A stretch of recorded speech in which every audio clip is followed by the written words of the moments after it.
Secure your tinfoil hats, buckle down tight, and hold on loosely as we soar over the rocky tops of the La Platas on a Rocky Mountain high, get sucked into the vortex of the Four Corners, and settle down snugly at mile marker 420 in colorful Colorado. It is Sunday, November 10th, Monday, November 11th, for those of you across the pond. Welcome to We Are Paradox Media's Late Night in the Rockies. Hope you had a rockin' weekend, and I'm so glad that you can join us this weekend. I am your host, TessaTNT, and we are live tonight on Spreaker, Periscope, Twitter, Spotify, Apple Podcasts, iTunes, iHeartRadio, Google Podcasts, CastBox, Tumblr, YouTube, SoundCloud, and TuneIn Radio. So tonight I have a treat for all my guys and gals out there. Tonight we will be talking to and getting to know Entity Voices Paranormal Investigations. Entity Voices Paranormal Investigations is made up of members Tony Rathman, who is the founder, lead investigator, EVP ITC specialist, and prefers direct communication over other devices spirit communicator. Cherie Rathman, co-founder investigator of Entity Voices, EVP specialist, photos, and millimeter instruments of choice.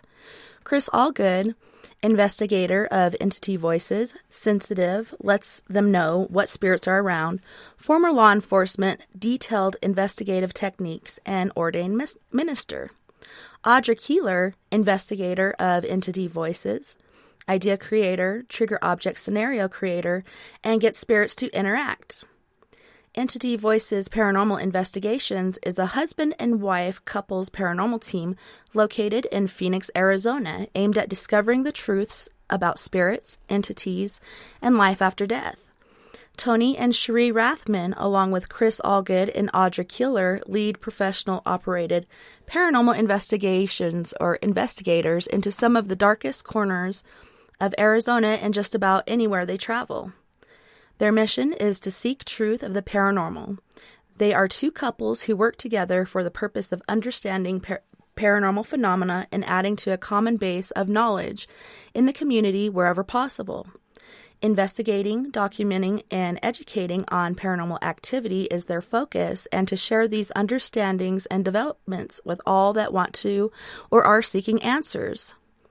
Above all else, they strive to communicate with respect and empathy to all beings with whom they come in contact.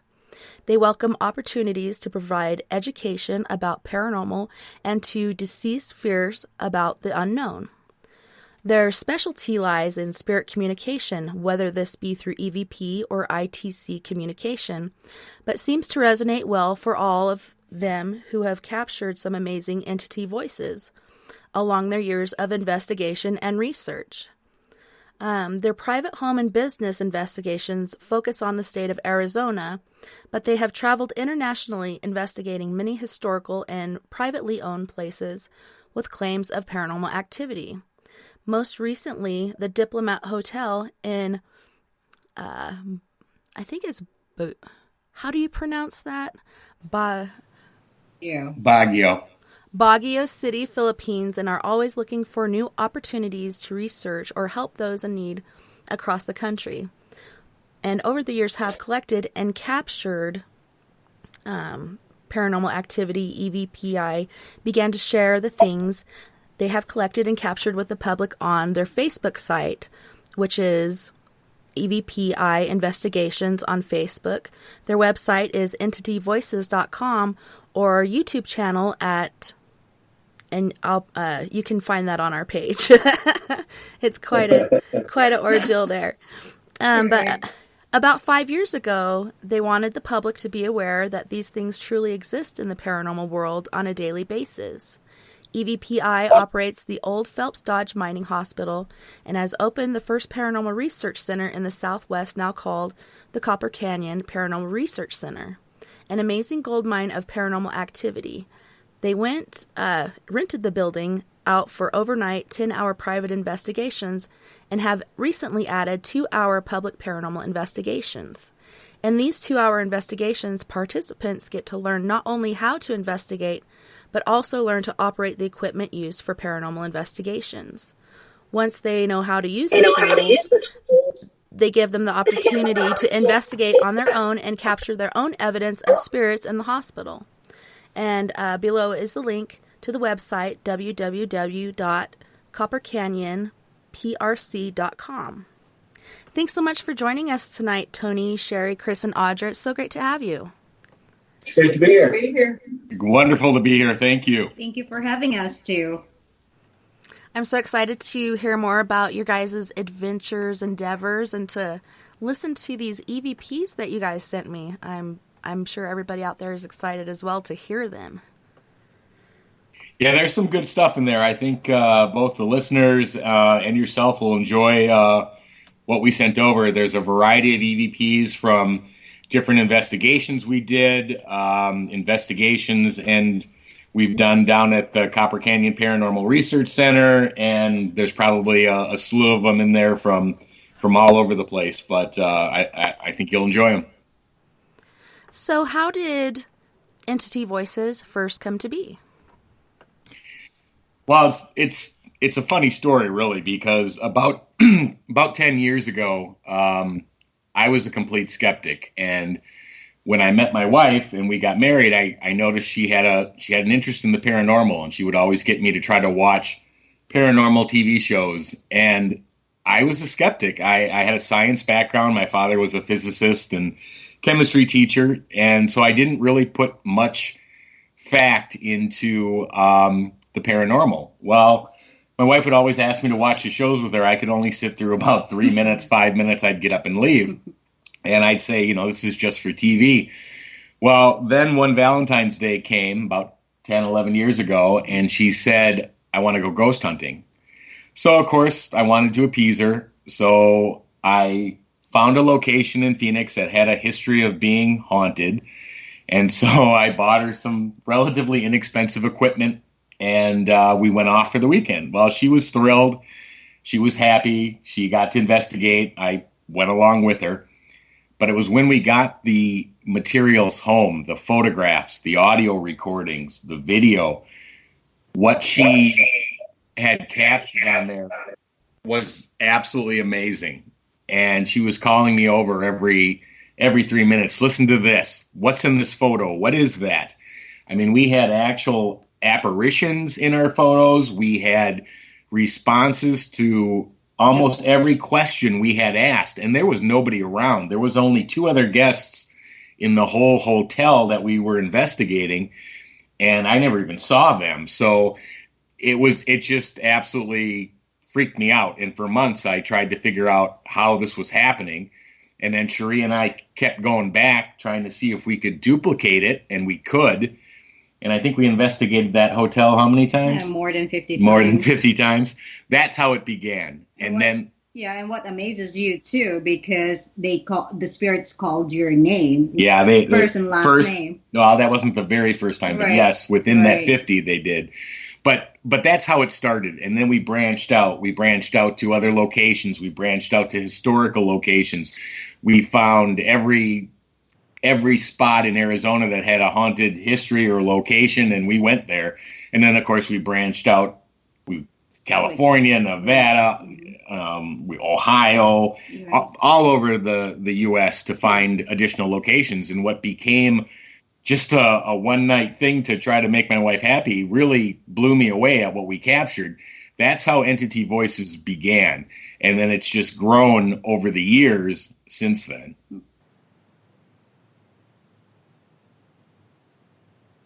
Awesome. Well, Tony and Cherie, when you were younger, did you have any experiences that gave you the interest in the paranormal, or was it the media that you're watching on TV that wanted you to check it out more? How exactly did you find interest in the paranormal? Well, for me, I do have a few paranormal experiences when I was little, or when I was a little younger. Because back home in the Philippines, I'm from the Philippines, by the way. So I'm a very religious person, and we have so many beliefs in the Philippines. My parents will say, so many stories. And one night we actually do a weekend in our rest house in the Philippines. So I was sitting in our nipa hut, And I was sitting there by the stairs and I saw a mist and I'm like, what is that? And I'm like, so my mom says, come inside, come inside, come inside. I saw this tall white mist.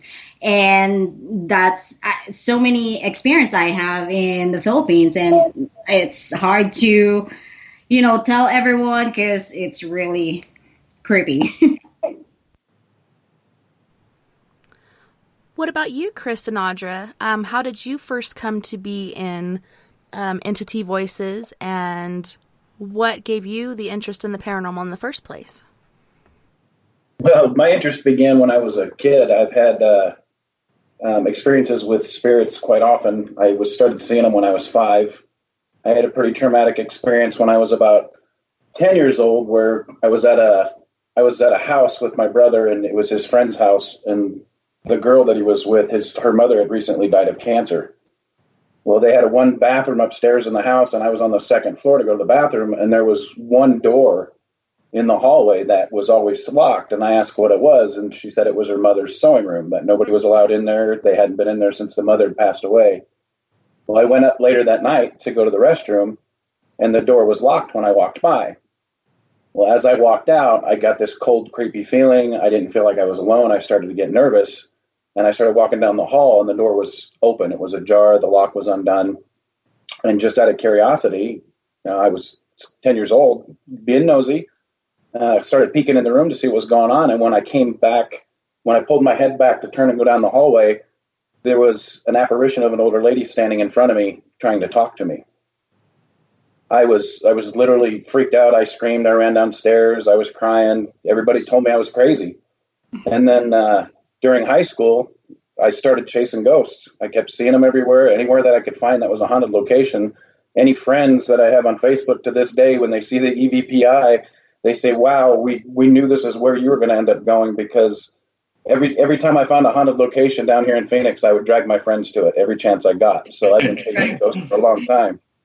And then I met my wife 8 years ago. Well, we met before that, but we started dating 8 years ago. And when we moved in together, I asked her one night, I said, hey, have you ever gone ghost hunting before? And we started talking about it, and she thought I was crazy. Well, her parents are from Toledo. We went back to Toledo, Ohio, and they lived near a Tautogany cemetery back in just outside of Toledo, Ohio. And it's listed as one of the most haunted cemeteries in Ohio. And I said, well, one night about 2:00 in the morning, we were sitting up talking. I said, let's go. And she's like, you're crazy. I'm like, no, let's go. So we went up there. We've investigated it 5 or 6 times now, but that kind of got her hooked. So we've been doing numerous things. We've done the Whaley House. We've done the Queen Mary in Long Beach. We've done Copper Queen Hotel down in Bisbee. I'm completely addicted to Tombstone, because Tombstone is covered with spirits, and I'm very in tune with what's going on there. So we've done the Watt and Tarbell's funeral parlor down there. We've done the Birdcage numerous times, and we went down there one weekend just to go to the Birdcage and go back to the Watt and Tarbell's funeral home called Nora's Place now. And we were sitting in the Birdcage doing the investigation one night, and we noticed this couple with all this equipment going around. And Audra's like, hey, should we talk to them? And Audra's a lot more social than I am. I'm not very approachable, being, ex-law enforcement. I'm not very trusting at first, but Audra's completely opposite. I'll talk to everybody. So we were sitting there doing the investigation. It was pitch black, and I looked at Audra and I said, hey, there's something over in the corner behind the girl sitting over there. And then I see Tony turn his camera.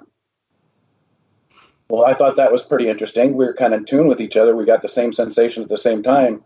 Well, then we went out front. I was talking to some of the other, participants about what they had experienced, and we were talking about other experiences. And I look over, and I'm just talking to Tony and Cherie. So, ironically enough, we said, "Hey, let's all come back and let's go to the bar and let's have a drink and talk some more. Let's just run down to our hotel real quick and grab a jacket. It's a little bit chilly." And they're like, "Well, where are you staying?" Well, we're staying at the bed and breakfast down at the end of the street. We all just happen to be staying at the same bed and breakfast. Right. So what are the chances? Yeah, what are the chances of that? Exactly. So we all went back to the bed and breakfast, and we started talking. I think we were up till 2-3 o'clock in the morning talking about Yeah. Well, then we also found out that we lived in Surprise, like 10 miles down the road from each other. Yeah, we lived 10 minutes apart. Yeah. So it was just too many coincidences to not, say if fate had a little hand in that part for sure. I agree. Yeah. I agree.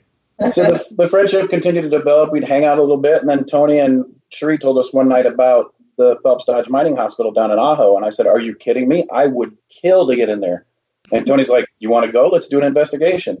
He got us down there. He got us hooked, and then we've done, I can't tell you how many investigations down there now.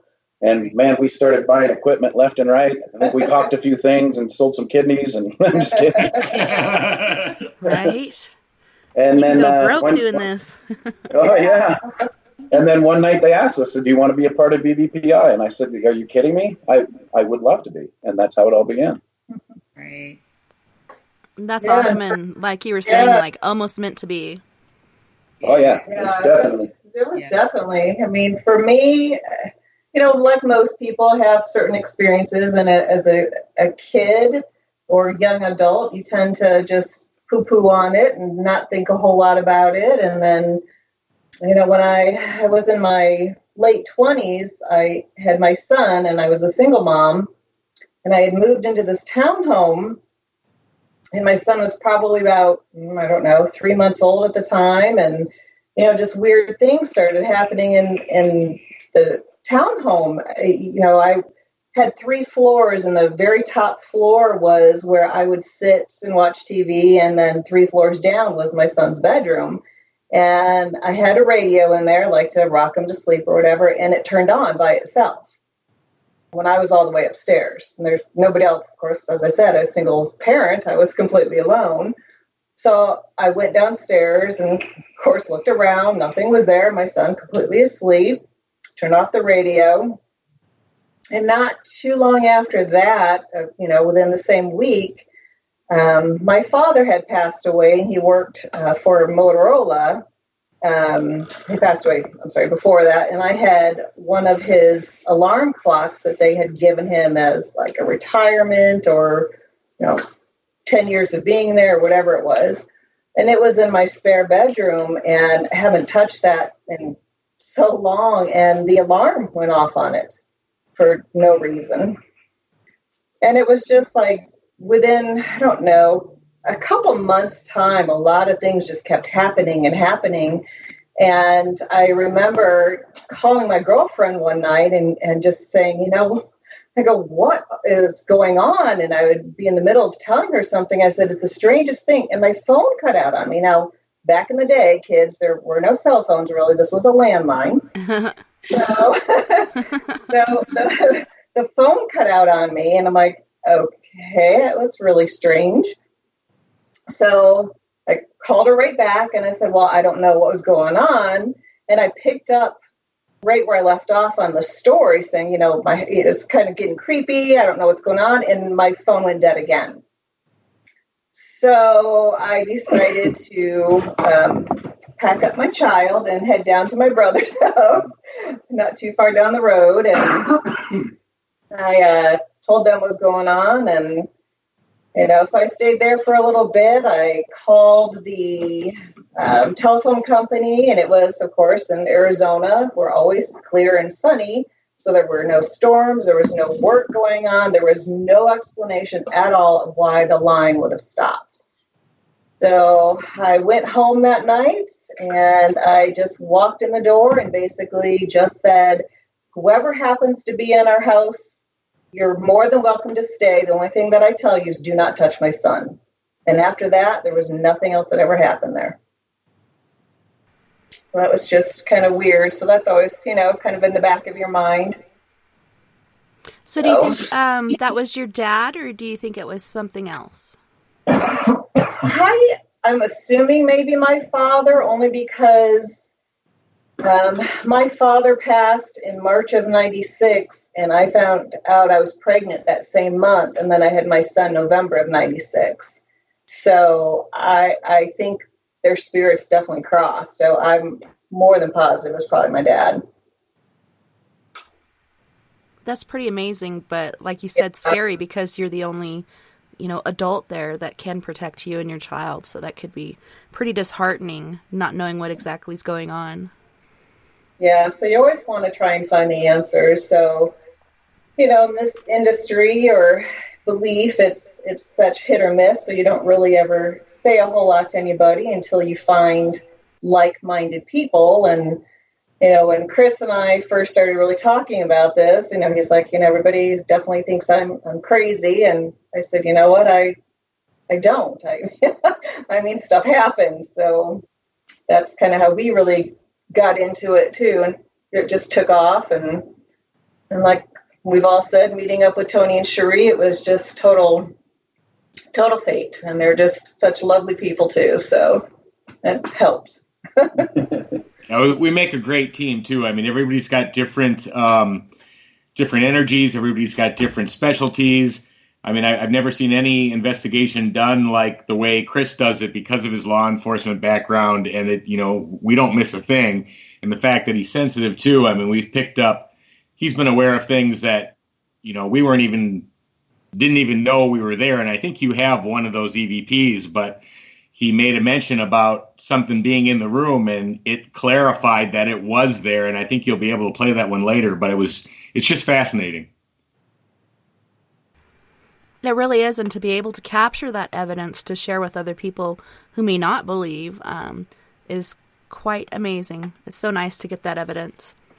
Yeah, it is, and that's really the key to it. And like Chris and Audra were saying, you can't share what you do and what you experience with just anybody. It's got to be like-minded people who are at least open to the subject. But I mean, we've caught things that would just blow people away, and the other thing about when we share it is, there's not a piece that can't be picked apart. There's so many people that don't believe in it and don't believe it happens. So even the best of evidence, you're going to get people that try to shoot it down. So we always try to capture the absolute best evidence we can to share. We're not trying to necessarily convince anybody, but we try to put the best foot forward on capturing the best evidence possible. So what was the very first case that you guys worked together as a team? Not the one that you guys came together on as a team in the first place, not really being a team, if you know what I mean. But as a team together, what is the first place that you investigated, and what sort of evidence did you gain there? I would think the first place we investigated was the old Phelps Dodge Hospital. Yeah, that's the first one that I remember, and we caught amazing stuff. And like I said, it was so nice to get different viewpoints and different perceptions of what was going on. It opened up to Cherie and I new avenues that we weren't aware that. And Audra's just a fantastic person. It was an old hospital, obviously, so she showed up that night with nurses' outfits, right, and just phenomenal ideas to act as trigger objects to get communication, to get movement or voices or activity. And that was a great night because we caught amazing things. I mean, we got EVPs, and I'm sure you have some of them in that group again, but we heard footsteps, we heard doors opening and closing, Chris captured the shadow also. Oh, yeah. We captured the shadow figure on the photo. Right. Yeah, some amazing stuff. That's awesome. So with your evidence, like your pictures and your EVPs and such, can our listeners find those on your website? Yes, they can find them on the website. It's probably easier to find them on the YouTube channel, just because that gets updated regularly, where the website gets updated every couple of months. So if you're looking for the most recent stuff we've captured, the YouTube channel, which is under Entity Voices, is the best place to go to see them and hear them. That's awesome. So we were talking earlier about facing judgment. Have you guys found that you face judgment and ridicule quite often discussing this with different people? And how do you get around that? Well, let me tell it from my point of view, being a sensitive. I've had people tell me you're crazy. I've had people argue with me from a religious standpoint, saying, if you believe in God, how can you believe in spirits? And I said, if you believe in God, how could you not? Nothing's, and I don't try and argue. I don't debate it, because I'm a firm believer in my beliefs are my beliefs and your belief or your belief. I'm not going to try and intrude on what you believe in, and I'm not going to let you intrude on what I believe in, because, I mean, I've been there, as I've experienced it. Others have experienced it with me, so I know I'm not nuts anymore. It's when nobody else experiences it with you, you start to think a little bit. But so I basically just, I don't touch base. I don't argue with them about it. It doesn't really get into a debate. It's well, if you come on down, let me try and get you to experience something. If you can't, you can't, and that just might be that some people are not as open to it. And I'm not going to try and change your belief, because you're going to believe what you believe, but I'm not going to let you argue with mine either. But I would love to give you the opportunity. We do the tours on them. We do the tours. Come on down. I've even told people, hey, I'll pay your entry fee. Come down if you don't believe me, and experience it for yourself. I mean, that's Tony's the best advocate for that. I mean, he straight up tells you he was a skeptic until he experienced it. With a scientific background. And you can't. It's undeniable when you get into the right location. You get these people that just go to like homes where, hey, I think I've got a ghost in my house. Well, it turns out to be pipes banging or the house is creaking. Mm-hmm. But when you go to a location like the Phelps Dodge Mining Hospital down in Ajo, where they recorded anywhere between 1,300 and 1,600 deaths in the years that it was open. I mean, it's crazy the amount of activity that we experienced down there. And you can take a skeptic on the right night. Like, we were down there for Halloween, and man, if we'd have had some skeptics down there, we'd have made them believers in a heartbeat. But Tony's your best advocate for that, because he used to be a skeptic until he actually experienced it. Yeah, that's so true. And back to your original question, yeah, we get that from people all the time. And of course, we post our stuff on the social media channels. And there's literally three types of people out there. There's people that will believe anything you post. There's people that will have a belief in the paranormal, and they'll look at what you post and they'll ask questions. And then you've got people who won't believe anything you post. Mm-hmm. So, and exactly like Chris said, and I think we share this attitude, is we're not trying to convince anybody. Right. We're just literally showing what we've captured and what we've experienced. And, they can take it with a grain of salt. They can believe it, not believe it, but we're only going to show you what truly happened. We're not going to show you anything of fakery. We are very strict on how we capture evidence and what we post. But, if anyone is truly interested, we've got hundreds of videos within our YouTube channel that shows all the places we've been, things we've captured. And like Chris said, for me, I was a skeptic. I didn't believe. And when this stuff started happening, I couldn't deny it. And I had to readjust the way I thought about it. And then the deeper I dove into it, the more it just kept coming.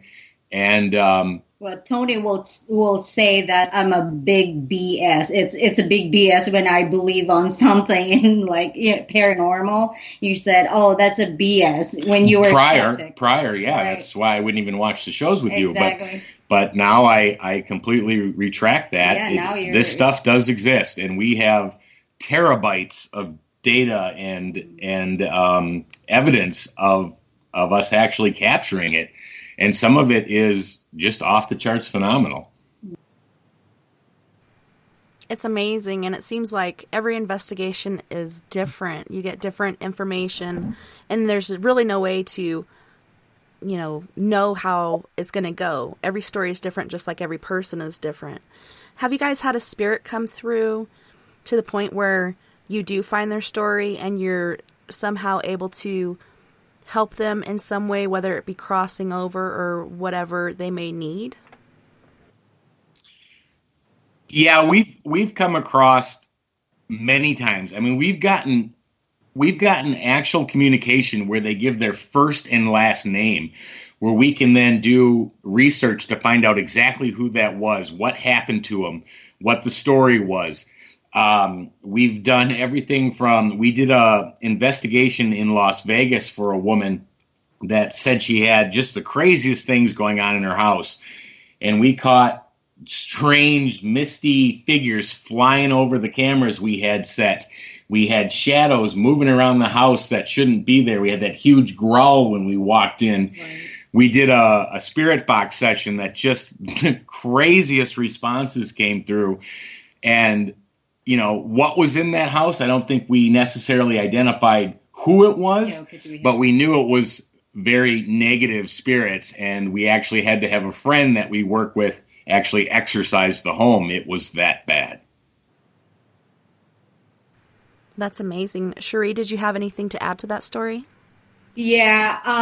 Another investigation we did, I believe, is at Oxbow Saloon. Oh, yeah. In Payson. So we tried to, because the owner tried to call us and wanted us to go back again and to do investigation, and because I believe it's getting active again. So we went there, the four of us, and tried to find out what's going on. And because she said, the owner of the Oxbow Saloon said that she found this waitress checkbook, and which the name Susan, we caught that before. Yeah, we caught that 2 years ago on a spirit box session. Her name. And out of nowhere, in this room that hadn't been used in 25 years, this waitress checkbook shows up with the name Susan on it. And the owner was saying activity has just spiked in the last couple of days. Can you guys please come up? So, of course, we called Chris and Audra and said, hey, let's go. And, you know, we caught all sorts of stuff up there. And, you know, the EVPs, I still have a few to go through yet from that one. But we know that whoever this Susan is, because like I said, 2 years ago, we did the first investigation there. Yeah. But the owner kept saying that it spikes every time this time of year. So we went back up. We got that name again. We had some good EVPs from responses, but something had happened, and I don't know who this Susan is yet. We haven't been able to identify it, but there's some older buildings that are on this property, and you know the actual consensus is maybe is something happened to this girl and she buried under somewhere on the property. And I believe Chris also tried to research Susan, right, Chris? Yeah, I couldn't find the Susan. Yeah, we couldn't find any record of her, but she clearly is there. And then Chris picked up on another spirit that was answering us, Penelope, right, Chris? Correct. It was a Penelope. Right, and she actually responded, and you know we were doing EVPs and all sorts of stuff. But we made sure with the owner of the Oxbow Saloon that it's not really harmless. The spirits, that's what. Well, they weren't negative, no, but negative. But it was very clear that the spirit was trying to give the owner a message, and we're still in the process of trying to figure out what that message may be. Right. But we're thinning it down, but we're just not there yet. Mm-hmm. That's very interesting, and it makes you wonder, or it makes me wonder, is, you know, what happened to her or what ended her life? Is that the reason that it peaks during this certain time of year? Is there any way to look into, like, the missing persons cases or anything to see if perhaps a Susan had gone missing somewhere near there? Yeah, those are all possibilities, and we did that relatively recently. That was what, right. 2 or 3 weeks ago? Correct. So yeah, we're still looking into everything that all those possibilities to try to figure out what's going on. But there's no doubt this is a cyclical time of year when this spikes, because although the owner didn't call us back last October, she said it did spike that exact same time again. In fact, she already booked us for 2020 in October, saying, here's the date, you guys need to come back, this is going to spike again. That's awesome. Is it in October, is it near the beginning October, or is it towards the end where a lot of people say that the veil is thinnest? You know, that might be a possibility, but she said October 18th is when it takes off. Wow. That's intriguing, very intriguing. Yeah. And I bet it just feels like forever waiting for 2020 to get here. Right? Yeah, it's an amazing place, and the energy in there is just wild. I mean, there's definitely multiple spirits in that building. It's an old saloon that I think was built in 1929, 32, something like that. Right. But you can walk in, you can just feel the energy. I know the first time Cherie and I stepped in there, you couldn't even stand next to the staircase because the energy was so strong. It just, your whole body vibrated, and it was unbelievable. That's very interesting. So when you guys do go on investigation, do you do any sort of protective measures to protect yourself, or do you wait until the end of the investigation to cleanse and protect yourself then? So far, the end, not so much before. Not so much before. We like to go in and try and figure out what type of entities are in there. And if we do come across a dark entity, then we'll cleanse ourselves towards the end of an investigation. Yeah. Luckily, right now, we haven't come across a whole lot of dark entities down here in Arizona. Yeah. Maybe That's some good. mean people, but Yeah. Yeah, now Vegas, that's a whole nother story. Oh, yeah. It's amazing. I heard when I'd gone to Vegas last time that it's expanding so rapidly that they have to keep stalling construction because they find bodies that have been taken out into the desert and buried. Yep. And so it takes longer for them to get their mission accomplished as far as building, so on and so forth. There's so many stories there. I could not imagine having a paranormal team there. Do you guys go there quite often and investigate? We've been there quite a few times. Not to investigate. Oh, we did that. Yes, we have. Oh, yeah. And then we got that call to do the residential. The residential. Right. And yeah, Vegas is a very interesting place. And you're right, the growth factor, half of the neighborhoods that are going up or went up in the last 5 years, that was open desert, 20 years ago and 30 years ago. And yeah, I can't even imagine when they go in there to build what they dig up when they do that. So do you guys have any calls for any investigations as far as someone's building and they find remains of perhaps like natives of the area, so on and so forth? And when you do find that, are there different steps that you have to take in order to appease that spirit or put it to rest? Unfortunately, down here in Arizona, Tessa, it's when they took the land away from the Native Americans down here, and I don't mean to bring up a sore subject, they didn't do it willingly. So there wasn't a whole lot of records of where the reservations began and where they ended. We know where they currently sit today, and the borders stay pretty strong. The reservations around here in Arizona now, you know exactly where the reservations are.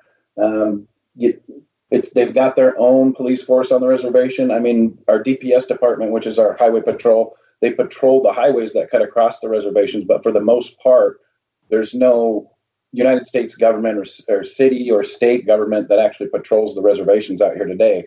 But where they used to exist, you can't find a whole lot of records on it. So we haven't gotten a lot of Native American calls, at least since we've been with EVPI. Right. I don't know. But even if we did, there's not a whole lot of records down here at this point where we could identify if it was Native American or not, unfortunately. Sometimes when they do find these bones, they find other artifacts with them that, lead you to believe that this is a native burial spot or burial ground. That always interests me. We have bones dug up here all the time in the Four Corners area and different things happening, and some people do the correct thing and they'll call in like a medicine man or a shaman or something. Some people just rebury it and let it be, and they have so many different issues going on. It's very interesting. Yeah, anytime you disturb something, you're gonna cause issues, no doubt about it. Especially in the Native American culture, their beliefs are so strong and so powerful, even to this day. If you're going to disturb, a burial of a Native American, you need to follow the right process and let them bring in a shaman or an elder that would know how to what's the right proper ceremony to do to get them back at rest again, because that's that's pretty sacred ground that you're messing with when you find that. Yep. And thank God we have not found that down here yet. Yeah, we haven't run across that scenario yet. Yeah, it's very sad when people don't do the right thing, and a lot of times the adults don't have a lot of repercussions, but my daughter had a friend, and she was about 12 or 13 at the time, and she was having all kinds of issues with these spirits, and her parents weren't going to do anything about it. So I've talked to a couple people to try to see if they could get in there and, put them back to rest the way that they need to. But yeah, it's really sad when people just rebury it and let it go, and that's not the way you're supposed to do it. But I'm glad you guys don't have to deal with that a lot down there, because it can get very tricky. But it is interesting, the different steps that they take. I was talking to a Native girl here, and I was like, well, how do you guys deal with spirits, and how do you appease them? And she said when she was a girl, she remembered her mom putting out a plate of different fruits and foods and such, and she'd sit there at the window and watch it for days, and she's like, Mom, they haven't taken the food. And she was curious how that actually worked, but I think they take the the sustenance of the food and leave the food there, just sort of the spirit or whatnot of the food. And she said she went out and she had tried the apple, and there was no longer any taste to it. Like, there was still the apple, but there was no flavor. So that was very interesting to me as well. That is very interesting. Yeah, it is. In the Philippines, we have that too. But what we do is we offer fruits also for the spirits when, right. There's a similarity also. Yeah, there's a lot of similarities. If you look at the 40,000 foot view of each individual cultures and stuff, there are similarities that overlap, no doubt about it. Mm-hmm. So what sort of measures do you take after an investigation if you feel that you've been threatened or that there's a negative entity that's been somewhat messing with you or whatnot? What measures do you take to cleanse yourself and protect yourself before you go home? There's a whole variety of steps, especially when we feel that we may have come across something negative. There's closing prayers, there's protection prayers, there's, I'm not sure about Chris and Audra. I know Chris does. I think Audra might as well. But we carry specific items with us, like crosses and other items. Sage. We've got sage, we've got holy water. And depending on the severity of the case and what we think we may have crossed, any or all of those items can be used, from saging to holy water to prayer, protection prayers. The protection prayer is usually done on a regular basis. The other items are dependent upon what we've run into. But I know Cherie and I, in cases prior, like the first time we did the Oxbow, whatever spirit was there was a male spirit, and we were doing a skeletal mapping connect session, and he was in between Cherie and I, and he was literally sticking his elbow out to keep me away. And he was running his hands across Cherie's face and through her hair. And, on the video, you can even hear her say, is he touching my hair? And everybody is like, yes, he is. Well, then he started poking you, and you screamed how many times? 3 times he did that to me, and my energy was totally drained. Yeah, you were so out of it. I had to stop that investigation just to take you out. But we did the prayers, with sage, and although we couldn't leave because they drained our car battery, but oh, jeez. Totally. Our batteries that our cars. Yeah, all of our equipment was being drained in minutes. We actually had a camera crew there, and they were fighting the same problem. And even they drained the security battery for the security system in the building. And then we went to leave. I said, done, and the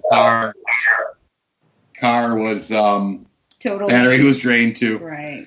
But yeah, there's definitely a very protective measure that has to be in place when, either starting or ending, especially ending, because Cherie and I have brought stuff back home many times by not probably following the rules we should. We don't do that anymore, but remember that time, I can't remember where we were investigating, but we came home and that white thing, white apparition, mist, whatever, went right at the end of the bed. Yeah. That was freaky. Yeah. Sometimes you are, you don't take the right precautions because you don't really think about it, but then when you have to deal with it in your own home, then that gives you the the preparedness to do it next time. These are lessons that are quickly learned. Yeah, it only takes that to happen once, and you don't make that mistake again. Right. And it's before we go on our way to our location, we always do prayers first, and just to make sure that, you know, we're protected. Right. St. Michael's prayer and a bunch of other ones just to make sure. And then, like you said, if you know you're in the presence, and it's pretty easy to figure out when you are, of something negative or demonic for that matter, then there's a whole slew of every protection when leaving to make sure is done. So have you guys ever been touched, scratched, or attacked? I have many times. I've been punched, I've been pushed, I've been scratched, about 6 inches, Cherie, down my arm. Right. And I didn't even know it happened until she pointed it out. Then it burned like crazy. You could see 3 scratches that were probably 6 inches long. And, you know, all of a sudden she said, your arm's bleeding. And I'm like, what? And I looked down, and sure enough, huge scratches. And I got the investigation before that. Yeah, and at the Oxbow, you were saying when you were doing an EVP and they were filming, and you said, can you touch one of the guys? I got punched in the shoulder. Actually, I said, can you slap one of the guys? That's what you said. Well, thanks for that, honey. She was pointing at Tony behind his back, and he didn't know it. Yeah, exactly. It was meant for Tony. She was holding up a sign because I couldn't see her in the dark. She's holding up a lit sign to the spirit. Tony, punch Tony. Sorry. Well, it worked because that was forceful. Right. But yeah, I've also been, I think, what was walked right through. He's actually been possessed when we did the one La in La Posada. And oh my God, I kid you not. And I told Tony that this will be our last paranormal investigation. We're going to stop. And literally, I was trying to pray. I told him, just follow me, follow what I said. And he can't even say a word. Yeah, she was literally saying the prayer out loud, and she was saying, okay, now repeat. And she was doing it line by line. And I don't know what was going on, but the words just would not come out. And I said, I kept saying to her, I can't say it. I can't say it. I said, just say it. But we were down in their basement, and they had these underground tunnels that ran underneath the city. Mm-hmm. And we got more EVPs from that location than most. Mm-hmm. And the shadow figures we saw, and the responses were just crazy. But it was an absolutely fascinating investigation. But like she said, that happened, and I don't think we didn't sleep, or I didn't even sleep that day because he's totally like we didn't go to bed till like 3 anyway, and we had to be up at like 6 or 7. Well, my mistake was I said, when we're trying to communicate with spirit, I said, can you please use Tony's energy? Yeah, that was the mistake you made. Yeah. And from then on, I never we haven't done that in 9 years. Yeah, it scares me to death. I'm like, we're gonna stop. So did you guys take a little hiatus after that, or did you say, hey, we're not gonna let this stop us, and did you continue from there? How long did it take you to get back in the saddle? I think we were doing another investigation. Apparently, we didn't stop. Yeah, we didn't stop. We corrected our procedures, and we made adjustments to how we made sure that didn't happen again. And like Cherie said, but that one statement, I think, was part of the mistake. But we rectified what we did, and we haven't run into it since. So, but no, we didn't stop. That was my mistake. Yep. Well, we learned from it, and we never stopped. And never mess up with the spirits.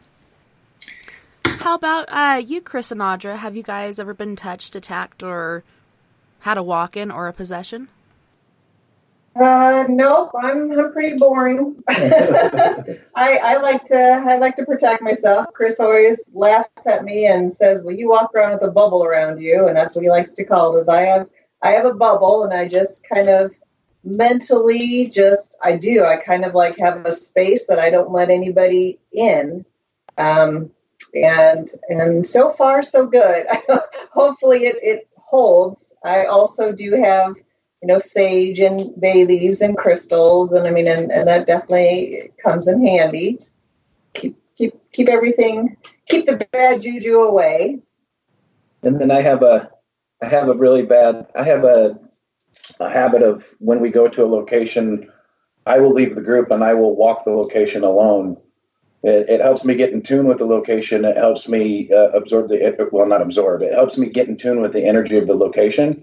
And it all helps me identify noises that are common to the building, so I know what I'm hearing and what I'm not hearing. And then I start to get a feel for where things are at. And while I'm doing those walks, I project. Sometimes I'll even do it out loud if I feel a lot of spirits, and I will let them know, I am here for communication only. I will talk to you. You are not allowed to touch me. You are not allowed to leave with me. You are staying here. You will not leave this building with any of us that come into it. And I've been told I have a very intimidating spirit. So I have a tendency to shy the spirits away at first until they warm up to me a little bit. I have been touched a few times. When we were at the birdcage once, I got touched on the knee. It was a very cold spot. And immediately, not out loud because there was a group around us, but immediately in my head, I started letting them know, hey, communicate with me, leave a message on my device, but you are not allowed to touch me. And then just 2 weeks ago it was about 2 months ago, I was down at the Phelps Dodge Mining Hospital, and we were doing some minor maintenance and repairs, preparing for the tours, and my son was with me. And there's a common spirit in one of the operating rooms that we've been in contact with. Her name is Mary. I believe she used to be a nurse there. And I was talking to Mary and said, Mary, are you here today? Let me know you're here. And I got a warm, loving sensation, like she was reaching out, and then my left shoulder got ice cold, and it was about 112 degrees in the hospital.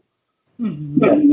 So I immediately told Mary, I am here to talk with you. I can be your friend. We can talk. You can leave me voice messages on our recorders, but you are not allowed to touch me. And Mary hasn't talked to me since.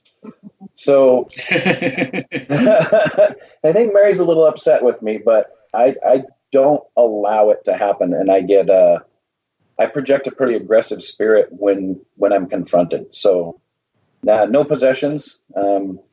I put up a pretty big protection. We've got some protection that we do, and then like Audra carries the sage. She's also got a cleansing feather that we where did we get that?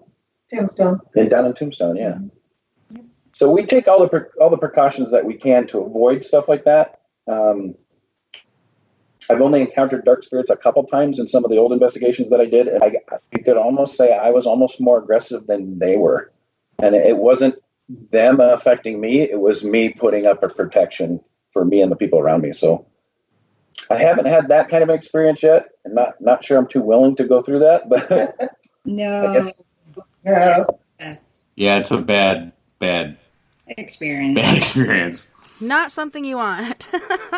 No. It's not something you go looking for, no. Right. And it's always good to let them know, hey, you're not allowed to go with us. You have to stay here, so on and so forth. That is the first thing I do. Yeah, it's good steps to take. Well, on that note, we're going to go to our first musical break. On this musical break, we have King Cinnamon, as well as Prime Example. King Cinnamon will be singing his #1 song that he's put out, named King Cinnamon. And Prime Example, we have Dancing Machine and Power Play. You guys don't go anywhere. We'll be right back right after this.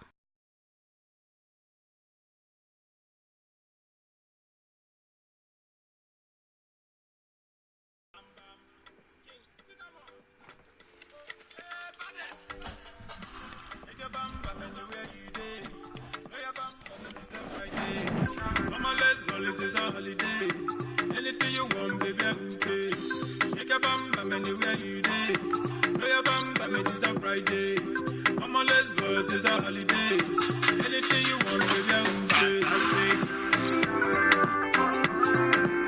Baby girl, you romantic.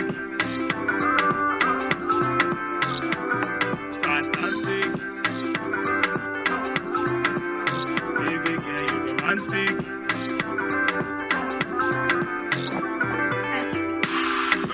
Baby, gather something. Come on closer, baby, gather 19. I know you better, but I am the king. Your backside bigger than Bombay. Baby girl, brokotum. I like the way you want your brokotum. Baby girl, brokotum. I like the way you want your brokotum. Jamaica, Ghana, shout out to the ladies in Asia, Nigeria, South Africa. Say we love you. Please me, baby. Yeah. Turn up from you. Yeah. Take your bum, bum, anywhere you day. Play your bum, bum, it is a Friday. Come on, let's go, it is a holiday. Anything you want, baby, I will pay.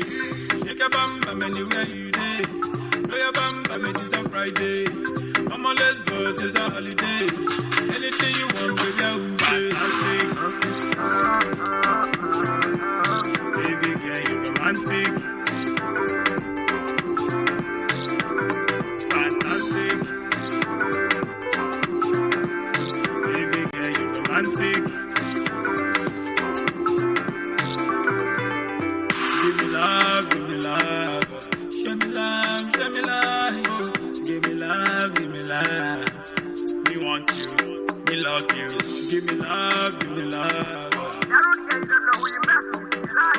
Give me love, give me love. Hey, please me, baby. Yeah, turn up from you. Yeah, take your bum, bum, anywhere you day. Throw your bum, bum, it is a Friday. Come on, let's go, it is a holiday. Anything you want, baby, I will pay. Take your bum, bum, anywhere you day. Throw your bum, bum, it is a Friday. Come on, let's go, it is a holiday. Anything you want, baby, I will pay. Baby girl, you romantic. Fantastic. Baby girl, you romantic. King Cinnamon. You know what I'm saying?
find a lifetime. Was a man in the hood, tricked, misguided, and misunderstood. Till one day he cried out, Lord, save me. Teach me the lessons of life, won't you raise me? Because I tried everything under my hat, and I found all my plans were tears in the right. I need a hero, a real life camaraderie, to step in, receive me, and deliver a power play. Something to raise my head from the dust. It's the must. I find someone in whom I can trust. I must grow in knowledge, live what I learn. I'm so glad to meet you. Yo, my name is Vernon. Lead me any way that you will, and I'll share. I need your power play.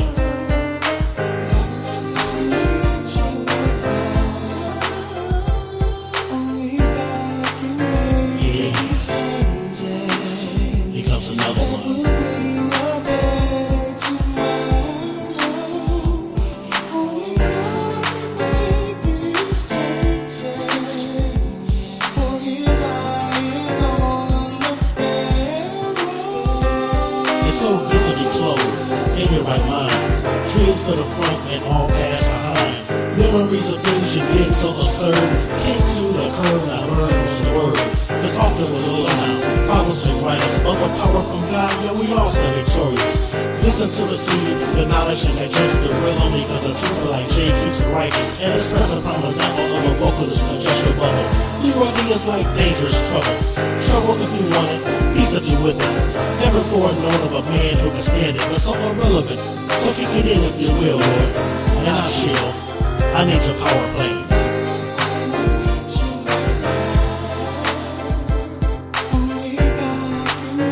Yeah, here comes another one.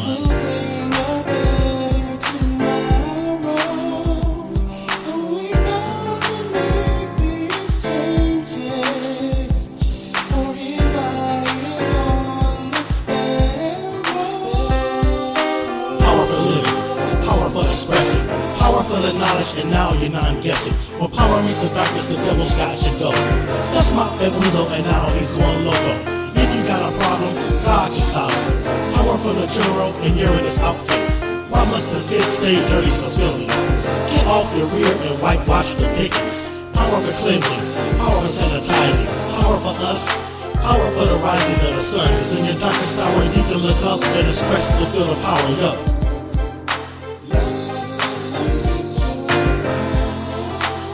I need your power play.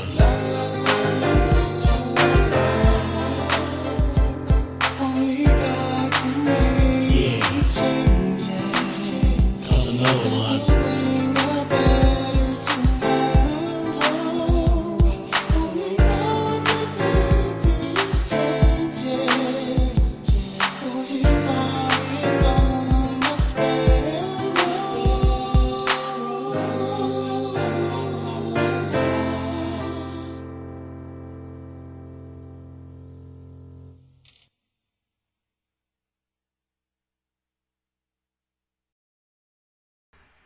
Welcome back, and thanks so much for listening with us tonight on Late Night in the Rockies at We Are Paradox Media. Tonight we are joined by entity Voices LLC, and that includes Tony and Cherie Rathman and Chris and Audra Allgood. And Audra, I'm sorry, I don't remember your last name. I didn't write that down. But it's so great to have you guys. I did that too. I hyphenated my last name because, you know, I wanted to keep it, and I don't know. There are different things around it I won't go into. Well, me too, but that whole single mom thing from the beginning, yeah. So my son has my father's name, and I kept my maiden name. And just in my line of work, I've been in my industry for so long that that's how they know me, and that's how I kept it. So. That is so awesome. So we left off talking about ways that you guys protect and cleanse yourselves, and being attacked, scratched, or having walk-ins. What is your guys' favorite place down there in Phoenix where you can't get enough of it? You like to go there repeatedly to investigate? Phelps Dodge. Phelps Dodge. Yeah. Phelps Dodge Hospital. The Phelps Dodge Hospital is definitely on the top of the list. There are some really great other ones too, but there's something about this hospital, and there are, like Chris was saying, there are so many spirits in there, and the atmosphere changes. Like Chris was saying, we did investigations on Halloween night, and we did a second set of investigations because November 1st was the Day of the Dead weekend, and the difference between Halloween and the November 1st, the Day of the Dead weekend, there was a 180-degree shift between what Halloween night was like and the activity that occurred. But that's definitely one of our favorite places. But Phoenix has others as well. The Hotel San Carlos, although today it's a little more difficult to investigate than when Cherie and I first had access to it. But there's some amazing activity that happens there. The La Posada Hotel in Winslow, Arizona, has some amazing activity in it. Oxbow. The Oxbow Saloon has amazing activity in it. So there's definitely a wide variety of. Birdcage. Yeah, the Birdcage Theater is wonderful, and Cherie and I have not been to Nora's that Chris was talking about, but we were talking about that just the other day, that the four of us want to get back down there so that Cherie and I can experience it. But Arizona has definitely got a wide variety of places that have activity. The Hotel Gadsden. I mean, I can just keep naming them off, but I would say the old Phelps Dodge is definitely one of our favorite. The Phelps Dodge is one of our favorites. I think my ultimate favorite. I mean, I love the Phelps Dodge Mining Hospital. I love going down there. But I am so in tune with Tombstone. Tombstone is just draws you. It draws you in. It's even the people that live there. I mean, there's a lot of people that are transports there. They came to Tombstone, and we go down there 3, 4, sometimes 5 times, 6 times a year, and we are just. The minute we walk into town, I bend down and I touch the boardwalk, and I could just feel and sense the 1800s and the people walking by and the horses coming by and the carriages, and you can just feel the spirits around you in Tombstone. It's highly addictive, especially to people that are highly sensitive. Love going down there. It's just the whole place is just you just buzz. Your skin just buzzes and vibrates. I got this sensation. We went to the Oxbow 2 weeks ago. Tony goes, "Hey, walk over by those stairs and see what you feel." And I said, "Man, I've been humming since the minute I walked in there. I feel like I had a bottle of wine." It's like I had a half a bottle of wine coming in here. This place is just so active. It's ultimately Phelps Dodge Mining Hospital's my favorite because of the amount of activity there. But my second favorite, I'm highly addicted to Tombstone and Nora's place down there, which is the old Watson Tarbell Funeral Parlor. Yeah. Tombstone, definitely very unique. Bisbee's got some great locations too. Bisbee. Yeah, we've been to the Copper Queen. We've been to the Oliver House. We've been to what was the other one that we were in there? The Grand Hotel. Yeah, Bisbee Grand Hotel. So they've got activity there. Then if you head north in Arizona, Jerome's got the Grand Hotel, the Jerome Grand Hotel, and then Flagstaff's got. Vendome. Oh, the Vendome in Prescott. Yeah. So no matter where you go, every city, every town has a reputation for having haunted locations. And that's what makes traveling so much fun. And, Chris and Audra and Cherie and I were just the other night, we were out having a drink and we were talking about, okay, where are we going next? Running out of a place in Arizona. Yeah. Talking to Tessa, I'm thinking we should go to Durango. I know. I was just thinking that. But you know what? That would be a good idea, Chris.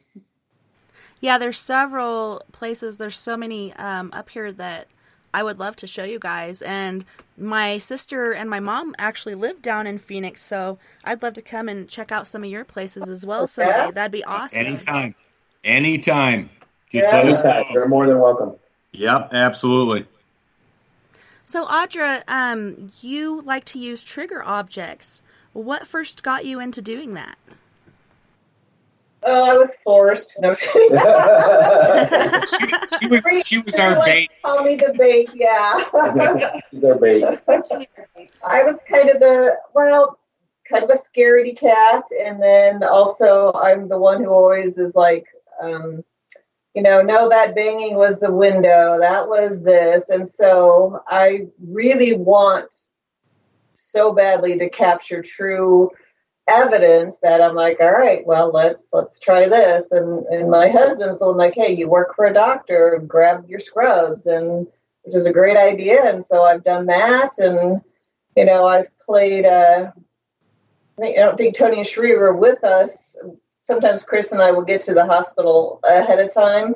And I was playing nursery music in a nursery. And I think what did we catch on that one? Did we catch anything on that? I can't remember. We've caught so much. Yeah, but it just, I guess I look at it as a way to communicate and resonate with these people, because that's in essence what they are. Some of it is residual and it is just a loop of a memory, but a lot of it, I think these people are trapped, whether they want to be or they choose to be. And some of them need to know that you understand them, that you want to talk to them, that you're not there to threaten them. I always tell, when I talk to people about the experiences and, what do you like to do? And it's just like, I'm a talker. I mean, I will sit down and talk somebody's ear off, and I like to get to know their story. So that's kind of my draw to it. Yeah, and you've done really good at that, Audra. I mean, when you brought in the scrubs that time, I would have never even thought about that, and that was just absolutely brilliant. And yeah, you have a knack to communicating, to get them to respond, and your personality is opening and wanting to them communicate. And when you can take that aspect of it on top of pulling something that they're going to recognize and have interest in interacting with, I mean, you're fantastic at doing that. Oh, you're sweet. Well, we make an awesome team. Everybody brings such different aspects to the team. It's amazing. Amazing. I could never do any of the tech stuff. Well, and then, like you said, that's why this works so well, because we've all got specialties that create the team the way it works, and it works fantastic. So. Right. Yeah, you guys seem very well-rounded. And I have to agree that using trigger objects as well as trigger music or sounds really does work, and it's very mind-blowing. The first time that I had decided to try this theory, I was in Arkansas at the Prairie Grove battlefield, and went down into the tree line where a lot of soldiers would have hid, and I played Civil War sounds. And I had my daughters with me, of course, and my sister-in-law. And I started to play this music through a speaker outside of the vehicle. And all of a sudden, my daughter, who's now 15, starts freaking out, "Mom, can we go home? Can we just go? I just want to go home." And I'm like, "It's okay, Nove. They're not going to harm you. And we're all going to be ghosts someday," so on and so forth. And she's like, "I'm not afraid because of what I saw. I'm afraid because..." She felt what he was feeling, the anxiety and the panic as he was running past the car and jumping into the tree line. She could feel his fear of losing his life. She's an empath. Yeah. And it's amazing how those things are passed down through family. And it makes you wonder, is it because it is a gift, or is it because, my mother was very gifted. She was able to see and speak with spirits and so many different other things. And I recently heard that different happenings to different people changes your genetic structure. Do you guys think it is something genetic, or it's more of something passed down generation to generation? Gosh, I don't know. It's hard to tell, because my family, they believe in the paranormal. We've sit around for years. I'm originally from a little small town called Peru in Nebraska, and I've heard so many numerous stories from my father and my mother and, some of my older brothers about the haunted places in our hometown. and they believe in it. But at the same time, some of the experiences I have, I've been told I'm full of crap a couple times too. I don't know if it's necessarily that they believe in it and they have the same abilities that I seem to have. I think a lot of it is fear of the unknown. My brother's one of the toughest men I've ever met, but at the same time, he won't sit down and watch a horror movie with you because it scares the crap out of him. Yeah, but I won't either. I believe it's a little bit of genetics. I believe it's a little bit of life experience. I've had 3 near-death experiences in my lifetime. I think that's kind of in tune me with it. It's hard to say. I mean, our family has some Native American background to it. We're part Cherokee Indian. From our great grandmother was full Cherokee Indian on my father's side. Nice. So I think it's a lot of genetic. I think it's a lot of belief, and I think it's a lot of experience. I think it's a combination of everything. And then how much you expose yourself to it and how open you are to it also helps too. Yeah, I completely agree, Chris. It's definitely a combination of factors, and maybe the more of them you have, the stronger it becomes. But yeah, it's not one individual trait. It's a mixture of the 3 you just named off. Yeah, because I don't know that anybody in my family has any or has said anything. But, now you're talking traits and is it passed down? Both Chris's son and my son have had experiences as kids. I mean, my son used to creep me out sometimes talking to people, and then not just your typical, it's his imaginary playmate. He would literally have a full-on conversation and get interrupted. I mean, he would I know I'm doing, okay. I mean, interrupted, and he would stop talking and listen and then answer a question. And, that would totally freak me out. So, I mean, I guess it can if you're more open to it, but I would think it would be passed down personally. Yeah. For me, my mom's sister, she said that she can see things, and they're saying that she has a third eye. I don't know, but because we're so, but I believe. Cherie, honey. What's that? That's a saying. I know, right? So I don't know, but we caught so many paranormal experiences just in our own house. And my mom will say she can see things also. So that's where I believe there's something really there. Right. There. Yeah, and a lot of what happens today is as you grow up, like in Chris's case, he was seeing them since he was 5. Mm-hmm. So, no one's going to come along to Chris and say, that doesn't exist. He's experiencing it, on a daily basis from being 5 years old. Right. But if you don't experience, and as you grow older, adults are telling you, hey, that doesn't exist, that's not real, well, then your mind shifts towards that it doesn't, and it probably takes something pretty significant to shift, like mine did. But again, I think it's a combination of genetics, upbringing, belief system. And, I think I heard Tessa say before that, there's people that are locked by their beliefs about what can and can't happen. And I've seen that as well. So it's a matter of, you're facing the unknown. You have to go in it with an open mind, and you have to grow from what you experience and expand it from there. So yeah, I think it's all the variables involved that can make or break someone's experience to what they are truly experiencing or not experiencing based on what they believe or think. Exactly. I personally think genetics might have a good connection to it. I think it might be a big percentage of what you pass on. I mean, you take my son as an example. He doesn't see the things I see. He doesn't hear the things I see. He can't tell you if it's a male or a female when you walk into a room. And but he is one of the strongest empaths I've ever met. I mean, Cherie and Audra and Tony can testify. My son is, and he's listening right now. He's going to kick me for this, but he's 6'4", he's 6'4", and he weighs pretty close to 300 pounds. He's not a little man. He's 22 years old, And he's been on investigations like at the Birdcage Theater where he just broke out in tears. We were Halloween night. We were down at the Phelps Dodge Mining Hospital, and he came up to me and he said, "Somebody's really, really angry. I just got really, really, upset." He goes, "I'm angry right now, and I don't know why." He is a very strong empath, and I think some of that's genetic, and some of it the fact that he's been exposed to me his whole life too. Poor kid. Yeah. And I find it today more people are open to the paranormal, and it is perhaps because of all the shows that are out there and all the teams that are coming out on Facebook and YouTube, so on and so forth.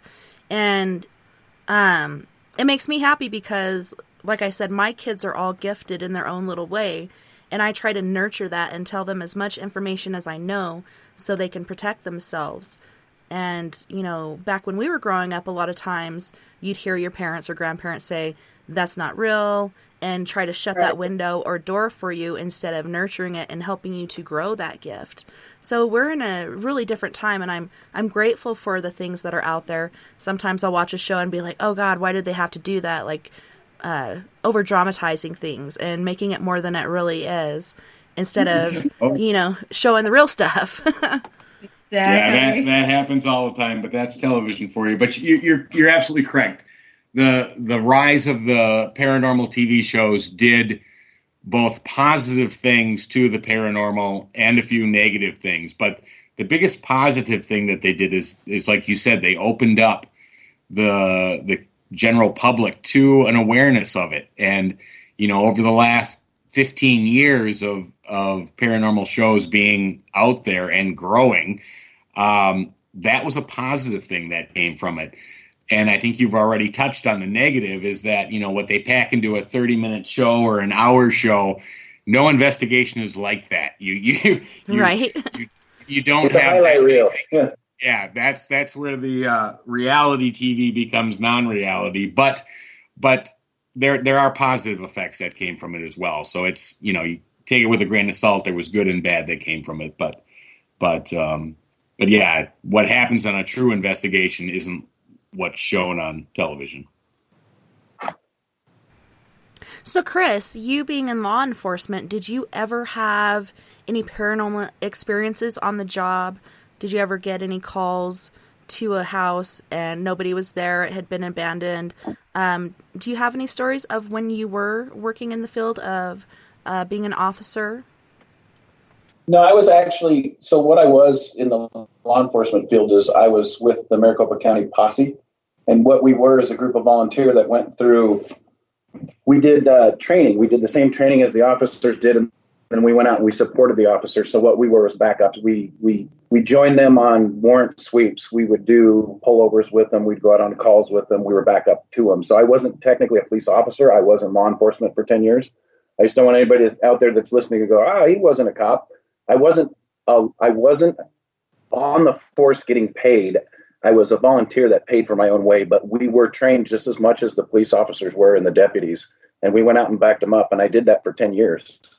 But when I was on the job, no, it's a different mindset. It's, you're not looking for the unknown. You're looking for the known. You just got to find it. It's a completely different form of senses that you choose to use when you're out there doing that, because it's the physical safety that you're worried about. I mean, your life's in danger, the guys around you's lives are in danger, and you're there to make sure that you're protecting them as much as they're protecting you when you're out with them. And a good example is Halloween night. We were doing the investigation. We were going around, and activity was just through the roof. And we're going along with it. I'm asking questions. Tony's asking questions. We were getting great responses. We got some great EVPs that night. And then all of a sudden, we had a series of break-ins at the hospital, people coming in when we weren't there, and some stuff had been stolen from the hospital. So while we were upstairs, we heard some noises, and then we heard some noises downstairs. And when I heard the noises downstairs, it sounded like somebody was physically coming in the hospital. Wow. Yeah, it sure did. It sure did. It was so funny. It was so funny too, because Chris, went from paranormal mode instantly into, enforcement mode. And he's like, everyone stay here. And he was the first one down. And, I was standing at the top of the stairs and I could hear what sounded like someone banging on the door, and then it sounded like footprints. So then I told the rest of the people up on the floor, I said, stay here, I'm going to go down as well. And we searched that whole thing. There was nothing. There was no one there. There was no one outside. There was no one in the hallways. But the activity was so lifelike that we thought for sure somebody had come through the front door.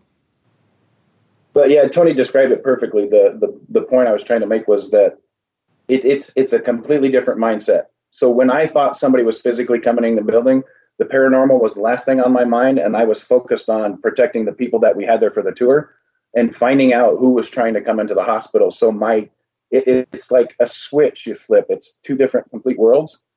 So no, I never had any experience when I was out there working with the law enforcement community.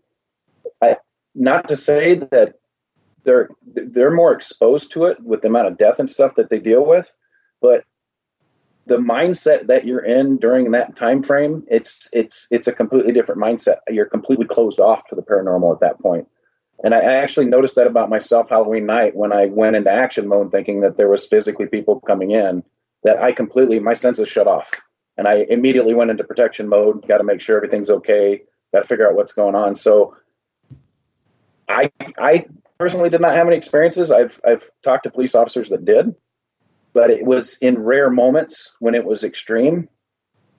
I'm sure it happens quite often with the amount of death and stuff that they deal with, but no, I did not have any of myself, because I can tell you my mindset completely changes. Well, can you tell us a couple of the stories that you've heard from other law enforcement officers that have happened? I'm very intrigued when I hear these stories because you don't hear a lot of stuff like this going on in the field of police work, but it's very intriguing to hear when it does. A buddy of mine got called out to a head-on collision. It was a father and two sons in the car. It was a 12-year-old son and a 5-year-old son, and a drunk driver had ran a stop sign and hit him head on, and the father was killed instantly. Fortunately, the younger sons both survived, but the officer said as he was pulling the youngest child out of the back seat, and I'm not going to mention his name because I don't know if he'd want me to, but as he was pulling the child out of the back seat to rush him to the ambulance, he noticed there was a white figure standing at the hood watching. And the figure did not leave the scene. He stood right at the hood watching until they took the last child out of the car. He said, and then he turned around and it was just gone. And he said it was the weirdest experience he'd ever had. It was almost like the father was standing there making sure his sons were okay before he left. Yeah, and I just got goosebumps all over my body. Yeah. It's intense. Yeah. That is probably the most intense one that I've been told. I mean, I've had guys say that they've gone into abandoned buildings and they heard noises and, they just brushed it off. But that one was a pretty intense one because you could see the emotion in his eyes when he was telling it, while at the same time he was still trying to remain tough while he was talking about it. But yeah, that was pretty intense. Well, thank you so much for sharing that story with us. I do want to get to your guys' EVPs because we have so many and I don't want to miss any of them. So the first one I have here is labeled Bees. Can you kind of give us a story about this, or should I play it first and then you can tell the story about what is happening here? I'll be happy to give you a story. This was, we were walking through the Phelps Dodge Hospital when we just first acquired it to turn it into a paranormal research center, and we had a film producer with us, and he was going to put together a video for us for its launch. Well, there was one of the rooms, this was prior to now, I mean, it's all cleared out now, but there was a bee problem, and this was the first we had noticed it, and we were walking towards the room thinking they were flies, and you can hear the EVP clearly. This voice comes forward and tells us exactly what they were before we even recognized it ourselves. So and like I said, this was like 2:00 in the afternoon. It was broad daylight out, so activity doesn't stop whether it's day or night. It happens all the time. But yeah, go ahead and play it. You'll clearly hear them say bees. Those flies.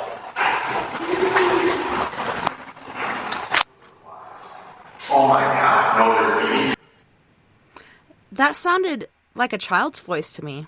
Let's play it Yeah. again. Host live.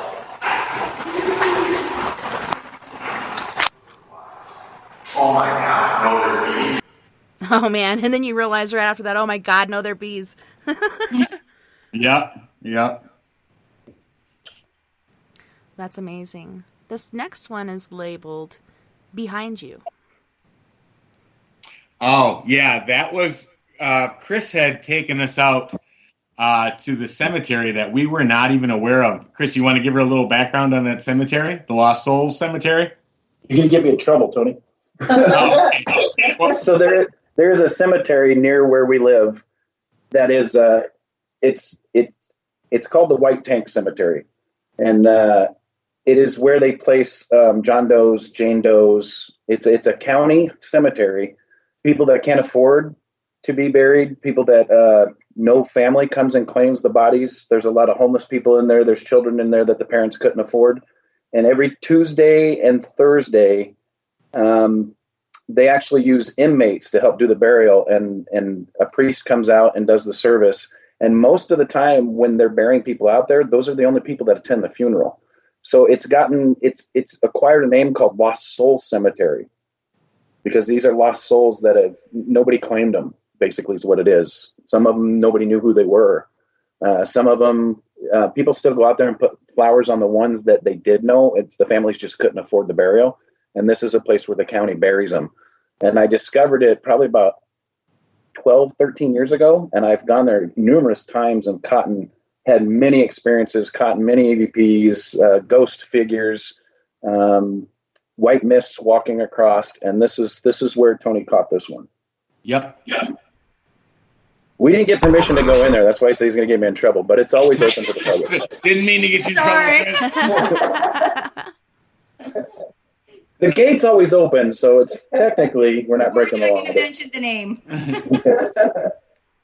All right, here we go with Behind You. Hold on a second. I got to angle these up.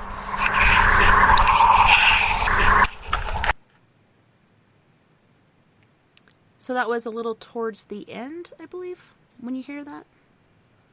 Let's play Right. it. Hold on a second. I got to angle these up. And it sounds like it actually said it twice. It did say it twice. You were absolutely correct. That's amazing.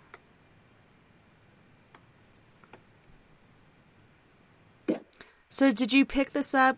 Do you guys do the replay as soon as you record it, or do you find this later on while you're at home? Well, it depends on what piece of equipment it comes off of. We will do burst sessions of EVPs on ones that we're like holding in our hand, but like I'll put 3 or 4 cameras, digital recorders on this system that I hold, as well as other EMF devices and stuff. So I literally walk around with a moving video mirage of cameras and audio recorders. So that I think that came off of one we didn't hear while we were there. I didn't hear that till I reviewed. So this next one is called Betsy. What is the story with this one? That was actually captured at the Phelps Dodge Hospital. And I don't remember who asked the question, but somebody said, can you tell me your name? And you'll clearly hear a voice that is disembodied voice, none of us, reply saying Betsy. Okay, so here is the EVP labeled Betsy. Can you please tell us your name?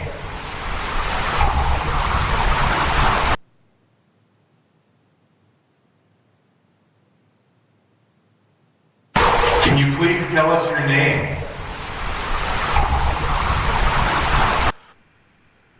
That one was a little hard to hear, but I did hear. It's very faint. Yeah, that one's a little faint. Maybe that wasn't the best one to send. Sorry. Let's play it one more time for our listeners out there. Can you please tell us your name? It's very cool when you have intelligent spirits that are there communicating and it's not just a replay. Right. So does Betsy show up a lot there at the hospital? Have you had different run-ins with her, or was this a one-time deal? No, that was a one-time response, and have not had any additional responses from anyone named Betsy since that. That's interesting. It makes you wonder, was it a patient or perhaps a nurse that had worked there? Pretty interesting. This next one is labeled burned. What is the backstory with this? Okay. So the story behind this, again, this is Phelps Dodge Hospital again, is that the hospital never had a morgue. And so for about 6 months, we were trying to figure out what they did with the bodies if the patients passed away, where they stored them or what they did with them. And, through checking the history of the hospital, there were a variety of different stories that had come forward on what maybe happened. Well, this particular evening, I decided to just go up into one of the hallways and ask what they did with the bodies. And that's the response that came back. All right, spirits, I'm back. I have a question. What did they do with the bodies when they passed away in this hospital?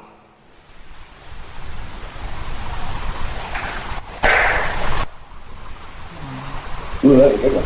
We've heard multiple stories. Can you please tell me what they did with the bodies? That's a direct answer. Oh, yeah, that's a direct answer to a question, no doubt about it. That was amazing. Let's play it one more time for our listeners. All right, spirits, I'm back. I have a question. What did they do with the bodies when they passed away in this hospital?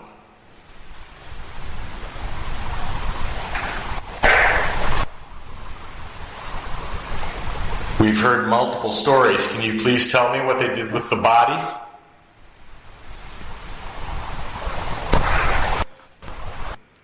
That's amazing. It's almost like he was right there on top of whichever device that you were using, speaking or whispering directly into it. Absolutely. And that happens very often in the hospital. Some of the EVP's responses we get are, it's undeniable that it is a direct answer to the question asked, and it is a clear voice. You can hear it, you can understand it. Nobody is confused about what was said, and that happens quite often there.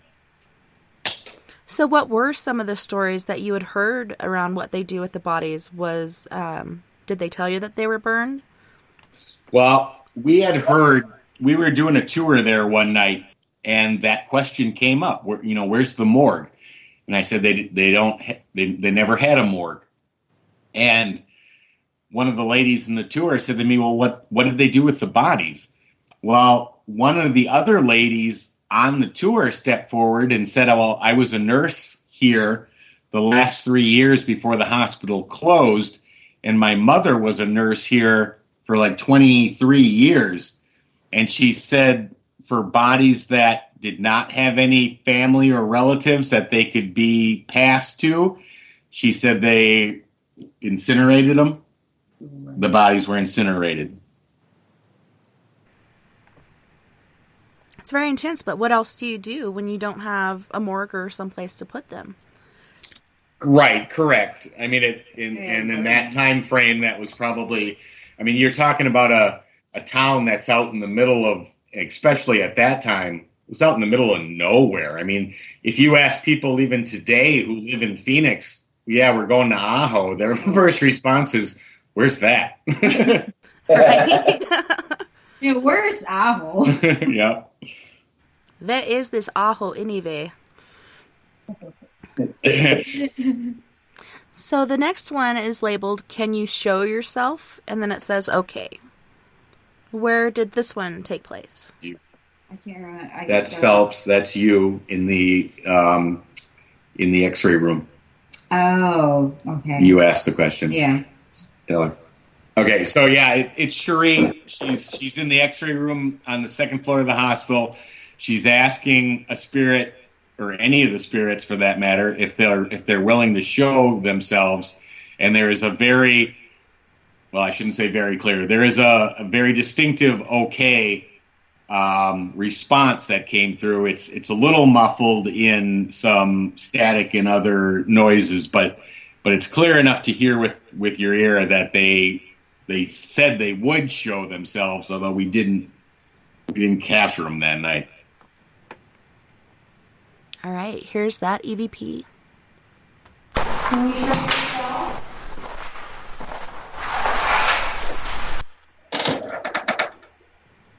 I'm going to play that again.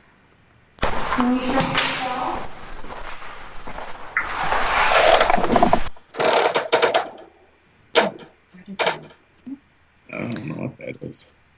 And was that directly, did it say okay directly after she had asked the question? I'm trying to hear it, but I'm having difficulty. Yeah, and that doesn't sound quite right to me. I'm wondering if something maybe got destroyed in the transfer over. Okay. So we'll move on to the next one. This All right. one is labeled, "'Cause I Am the Light." Why don't you say? That's in San Carlos. Okay, that one, I believe that was taken at the San Carlos here in downtown Phoenix. And I was trying to turn off the light, or I asked Tony, hey, do you want me to turn off the light? And someone said something, "'Cause I am the light." She said, yeah. We were up. It's very clear. It's very clear. It literally sounds like there's another person in the room with us, and there wasn't. And Tessa, I am Asian and I'm Filipina. I have a very strong accent, Filipino accent, but this one, it wasn't me at all. Yeah, you can clearly hear this woman say, because Cherie said, should we turn the light off? And I think I responded, no, it doesn't matter. It won't affect them. Right. But this woman's voice comes out of nowhere onto the recorder and says, because I'm the light. Right. That's intense. Let's hear it. Should we turn off the light? No, Because I have a light. no, it doesn't have to be. It doesn't stop them. That was amazing. Generally, you hear them in whispers, but it's so clearly a woman saying, "Because I am the light." Right. Yes. And it was a small room we were in. It was like an office room. It's in a like an abandoned office. Yeah, right? it was above the restaurant that was below. But I mean, the only other way anyone could have been in that area would have been having to be on the stairs. I mean, there was nobody there, and that voice just popped out of nowhere, and it was just. I mean, it sounds like somebody else standing right there with us, and there wasn't anyone else there. Yeah. That's amazing. Let's play it one more time. Should we turn off the light? No, Because I have a light. no, it doesn't have to be. It doesn't stop them. That is so cool. Right. This one says, "Cherie's kind." What a nice spirit. I know. So that one, we were at the Jerome, Grand Hotel, and Tony and I, we celebrate our anniversary over there, and of course with my daughter. So we were going back to our room, and I was trying to open the door, and that's where that voice. Yeah, we had investigated all day, and we were coming up the elevator, and she asked me, she said, do your legs hurt? I said, no, I'm okay. She said, Right. Mine do. And just as we're going to the room, obviously we had our equipment still running, you'll hear this woman say, "Cherie's kind," because she asked me if my legs were hurting. And it's a great EVP, and it is very clear. Very, very clear. Is your legs not hurting? Mine are. Give the key ring.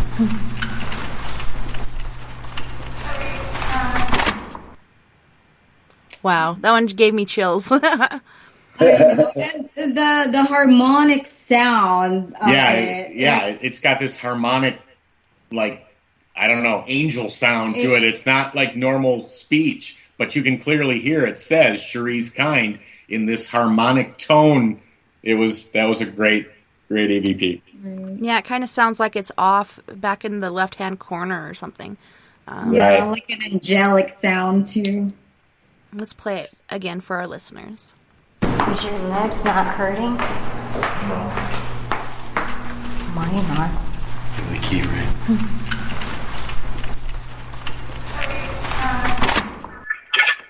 That's amazing. Thank you. So this one is labeled Dang It Toying. Can you tell us the story behind that? Yeah, this one was also captured in the Phelps Dodge Hospital. And Chris had picked up, there was a small ball in the hallway that we use as a trigger object. And Chris had taken the ball and thrown it down the hallway. And I don't remember if we were going out to get something to eat or what, but Chris said, play with this while we're gone. And that was the response that showed up on the audio recorder after he said it. Here, play with this while we're gone.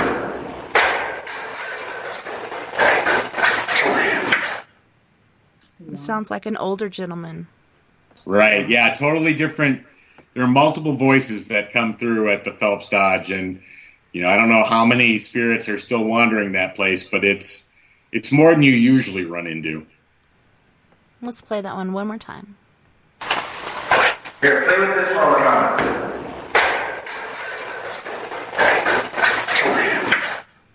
Oh, wow. It's very clear. Yeah, that's a clear one. Yeah, sounds like perhaps like an old cowboy or something. Yeah, He's got that's tone of voice, yeah. Right. Yeah, that gruffness in his voice. It's very interesting. This one says, "Don't stand there." Was this a warning? Probably. This was also Phelps Dodge. We have a lot of them there just because the four of us spend a lot of time there. Every Saturdays we're there. Yeah, but anyway, I was standing down one of the hallways, and I had turned on the recorder and the camera, and this showed up. Now, obviously, I sent you an EVP, but I have it on digital recorder as well, and the voice is there as well. But I didn't even say anything. I was just recording, and that's what they said. Don't stand there. All right.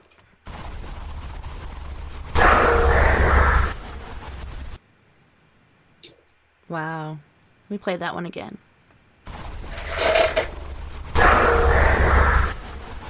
That's very clear. Oh, yeah. That's loud, too. Yeah, seems like he was very intent on that. Mm-hmm. Yeah, I'm not sure what I was in the way of, but, maybe if they were still working, maybe I was standing right, who knows, but you're in their but way. Their message was very clear. This next EVP is labeled "Dumb of You." What's the story behind that? What'd you do? It was at San Marcos. Okay. The story is we were at the San Marcos Hotel, and we were trying to do some investigation. And I had a new phone, and I was trying to do some video with it because for some reason phones have the ability to pick up great EVPs. Well, I kept telling Cherie, something's wrong with my phone. It doesn't look right. The video looks wrong. Well, it turned out I hadn't taken the little plastic thing that goes over the lens off. And when I realized that and I pulled it off, of course, my picture was clear and looked great. And I said, that looks much better. And that's the EVP that showed up on the recording after I was smart enough to remove the plastic lens. Yeah. All right, here's that EVP. Looks much better. Let's play that one again. Looks much better. Yeah, I hear that. Let's play it one more time for our listeners. Looks much better. I'm kind of picking up on a female, but it's hard to tell. Right. Yeah, true. The dumb of you stuck out to me real real noticeable. So when you guys do go over your EVPs and such, do you have any sort of software that you use to kind of pick up on these EVPs, or do you just listen to it by ear and pick them up? How exactly do you find them? Yeah, we'll start by listening to them by ear, and then in case any enhancement needs to be done, I mean, we'll use Audacity to, make minor adjustments. We don't try to do too much changing to the original audio because, you can create things that would have never been there if you hadn't done that. So just to clear up, to clear up the noise, background noise. Correct. And Chris, I know you do that too. So if there's anything different you do, but that's what we do. Yeah, I do a little bit of noise reduction, which knocks out some of the. So in the Phelps Dodge Mining Hospital, a lot of the windows are open, and sometimes down in Ajo it's quite windy. So you'll pick up a heavy hissing sound coming through some of the older windows. So you do a little bit of a noise removal, you amplify it a little bit, do a little bit of auto correction. It's basically just to knock out all the ambient noise that's covering up the EVP. But as far as modifying the EVP, the most we do to enhance it is basically amplify it and reduce the noise in the background. Yeah, background noise can kind of drown a lot of that out. So it's awesome that you guys have that software to help you out with that. On that note, before we go on to more EVPs, we're going to go off to our second break. On this musical break, we have Fred Johnson III with After Dark and Sugar, and then we have Fluid with I Love It. So you guys don't go anywhere. We'll be right back after this musical break.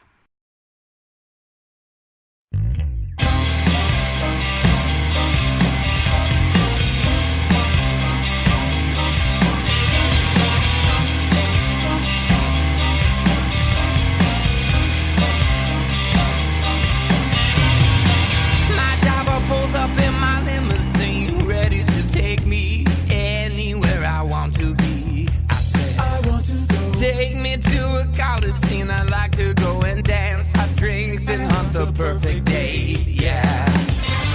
Living at the door, I search lonely streets to find hidden shadows in the dark. It doesn't matter what I say. Secret homicides arranged in a series of pursuit. No matter what I say, after dark.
did our love go wrong, my sugar?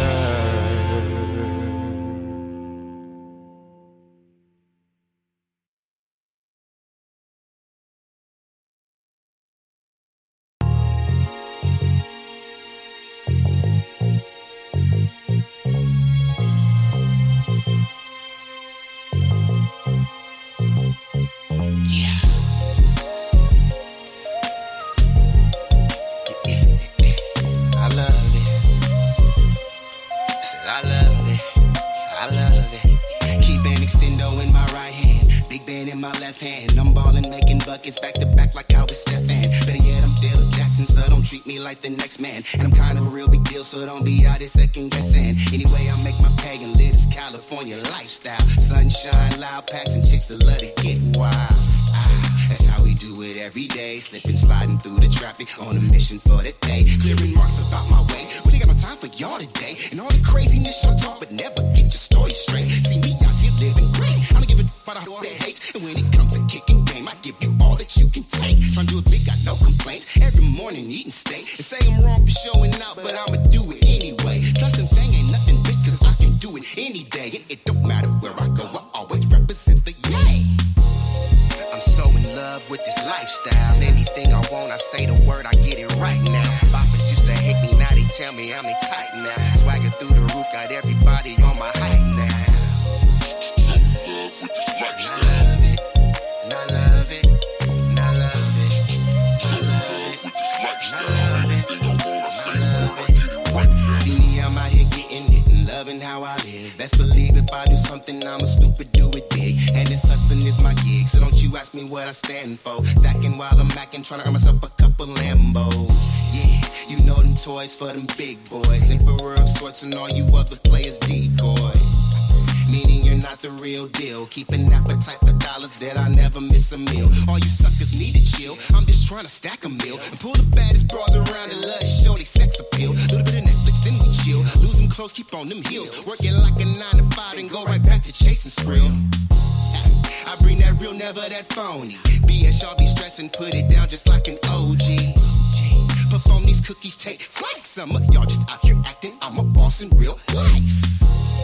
I'm so in love with this lifestyle. Anything I want, I say the word, I get it right now. Boppers used to hate me, now they tell me I'm a tight now. Swagger through the roof, got everybody on my height now. So in love with this lifestyle. And I love it, and I love it, and I love it. So in love with this lifestyle. Anything I want, I say the word, I get it right now. Keep it more 100 than a C note. Hall of Fame spitting, representing with these pimp quotes. Don't try to front, you know this shit's dope. Question is, will I ever fail? My answer is no. I make this hustling look amazing. Put it down, doper than a blunt of purple hazing. Spicy on the mic, I bring the fire like a Cajun. Scoville, making haters sweat when I be blazing. Leaning to the side, haters everywhere. Yeah, I hear them talking, but they simply wasting air. Can't understand the reason that they stay in my affairs. But I'm major with my movements, getting money everywhere. I'm so in love with this lifestyle. Anything I want, I say the word, I get it right now. Boppers used to hate me, now they tell me I'm a tight now. Swagger through the roof, got everybody on my height now. So in love with this lifestyle. And I love it, and I love it, and I love it. So in love with this lifestyle. Anything I want, I say the word, I get it right now. And I love it, so in love with this lifestyle. And I love it, and I love it. So in love with this lifestyle. Anything I want, I say the word, I get it right now.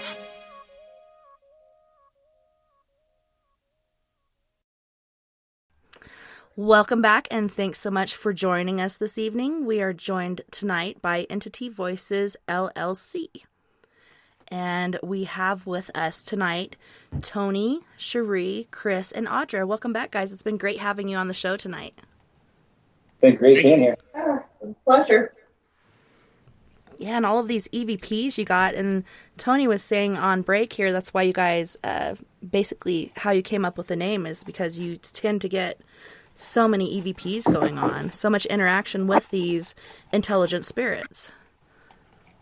Yeah, that's correct. It's been one of our strong points when we investigate, and we like that because, like I said, there's so much paranormal equipment out there that, is designed for one thing or another, or not designed at all for what it's being used for.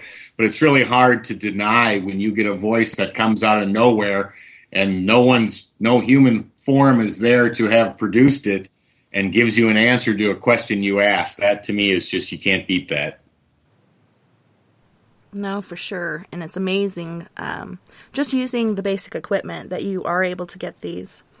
So the next one that's up on our list is labeled simply Edmund. Can you tell us a bit about this EVP? Yeah, I sure can. That was in the Bel Air house in Ohio. And Cherie and I were down in the basement and doing EVPs. And I think Cherie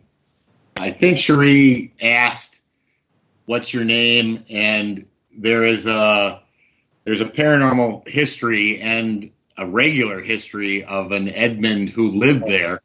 And so when she asked the EVP, and you can clearly hear him say his name is Edmund, that was amazing evidence.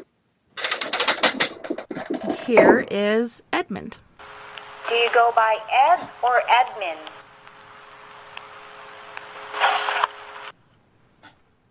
Let's play that one again. Do you go by Ed or Edmund? Wow. One more time. Do you go by Ed or Edmund?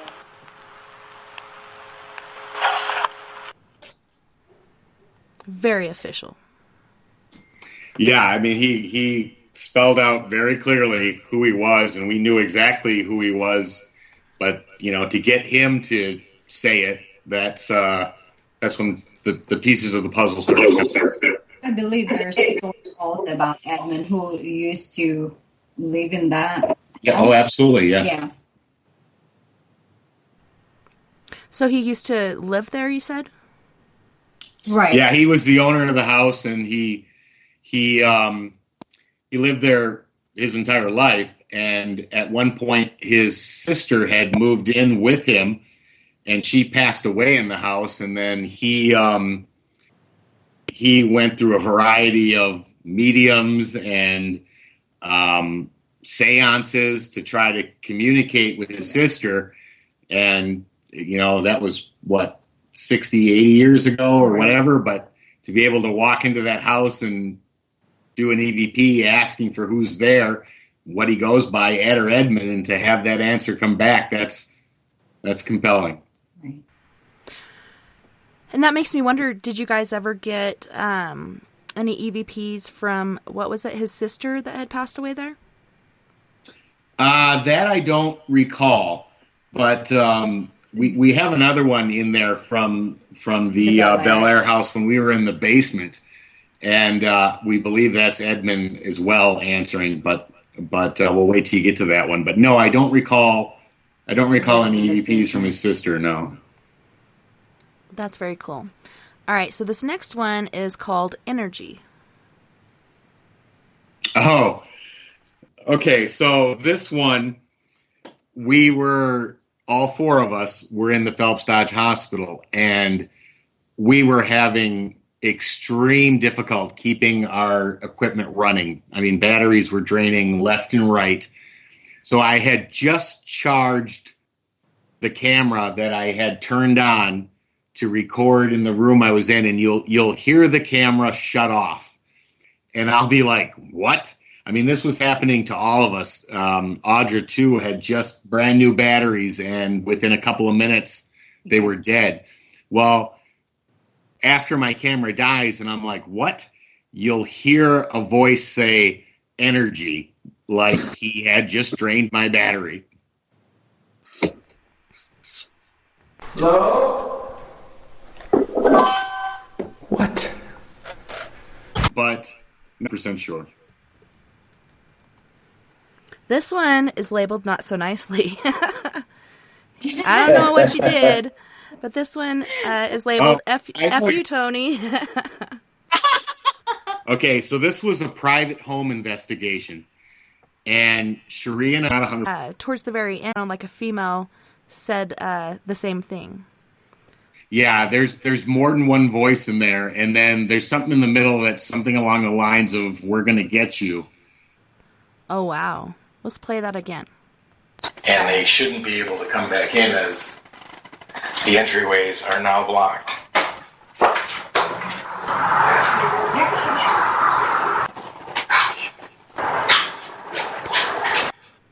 And when she says it, she doesn't say the full F word. She says "F you, Tony," but he's right. saying the full.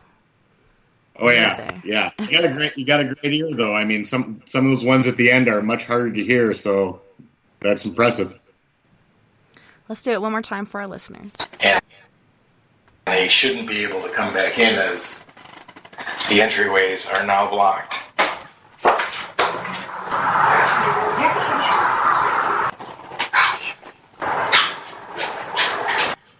Wow. This one is labeled, "Get out of my house." Yes, this was back at the cemetery we talked about earlier. And it's funny because there is no house. We were outside.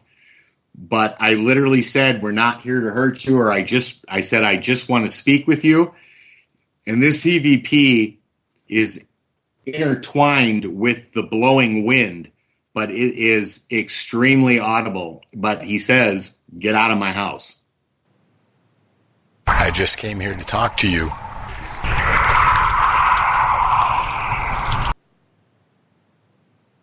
I just came here to talk to you. Yeah, he doesn't sound too happy. Let's play that one more time. I just came here to talk to you. Wow. I don't think he wants to talk. No, apparently exactly. But even saying "get out of my house" was talking. So even if we don't get him to say what we want him to say, anytime they interact and speak and leave those, that's great evidence for us. For sure. This one is labeled "Have Been." What's the story behind this? I'm drawing a blank at the moment. Should we play it real quick? Yeah, let's play it.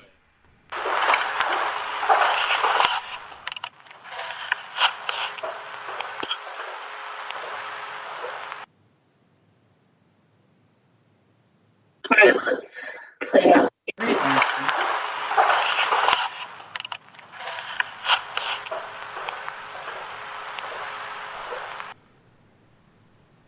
Yeah, you can hear that clearly. "Have been" at the beginning of the EVP there. Let's play it one more time for our listeners.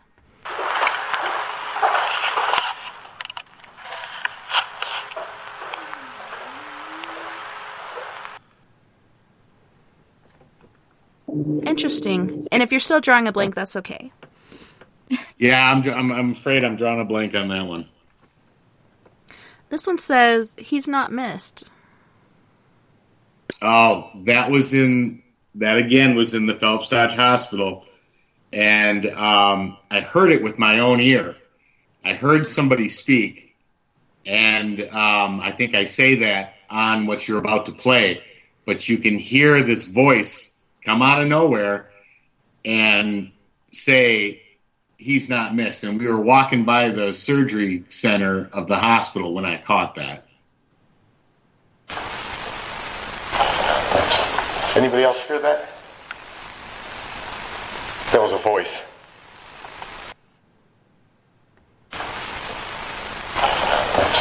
Anybody else hear that? That was a voice.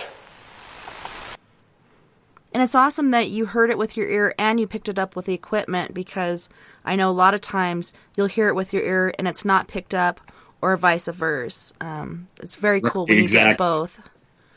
Yeah, when you can obviously know that you heard something. I didn't know what was said until I played back the recording, but it's very clear. Yeah, I think that was with Palmetto. No. Can you say that again? There was some sort of distortion. Oh, I was talking to Tony, and I believe that video is when we were doing the walkthrough with the film producer, and he was also a total skeptic and doesn't believe with spirits. Yeah, that lasted about 13 minutes. So he wasn't after being in there. Yeah, I believe he was there too.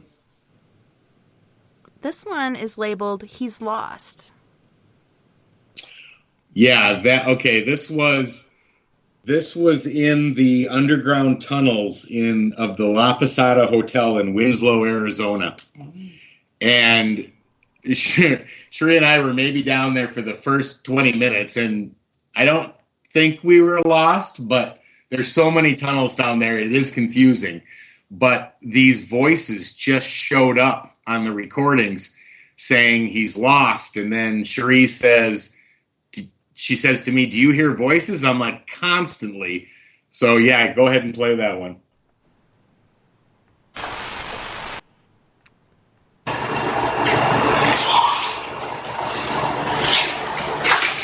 Can you hear voices? Constantly. Wow. Can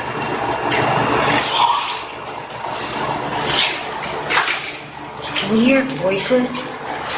Constantly. And this is another example of hearing it with your ear as well as picking it up. Yeah, and the funny part about that is as the years went by, the ability to hear it with your own ear became more distinctive. In fact, there's times the four of us go down to the hospital, and both Chris and everyone we were like, "Do you hear that?" And we're like, "Yeah, we can hear it." So I don't know if that comes from experience. I don't know if that comes from just interacting. I'm not sure where it comes from, but for years I could never hear it with my own ear, and then all of a sudden it began that you could start to hear them with your own ears. This one is labeled "He Found Me." Okay, that's the other one from the Bel Air house. That's when Cherie and I are down in the basement in complete darkness, and we could tell something was around us. And these are the responses that showed up on the recorder.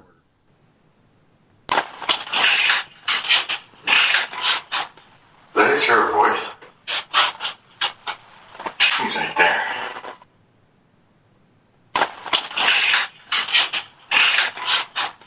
Let us hear a voice. He's right there.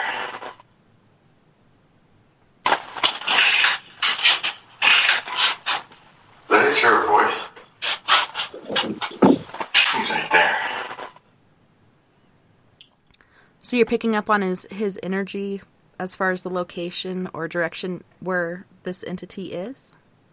Yeah, we had done we were there for 3 days? 3 days. We had done a variety of tests to find out where the active spots were. We knew that part of the basement was an active location, and we had another EVP, I don't think I sent it, where he said, "I'm in the basement." Mm-hmm. And that's what caused us to go down there. And just the fact that he says, when I said, "I think I heard a voice," he says, "He found me." That was pretty cool. Indeed.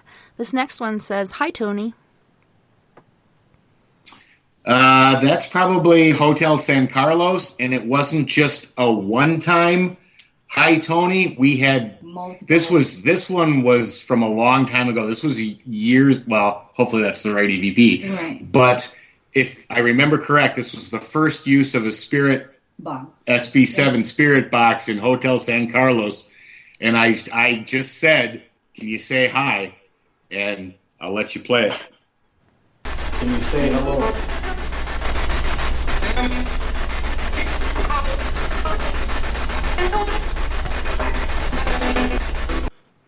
There were several, that one gave me chills, several voices coming through there saying hi. Yep, there are multiple voices, male and female. You can hear accents, like maybe Hispanic one in there, male, female, and they all came through just when I asked that question. It was amazing. Yeah, and that location, it's actually a lounge, and it's not operating anymore. So basically, it's pitch black in there, and it's just the two of us. Yeah, it was just the two of us. Can you say hello?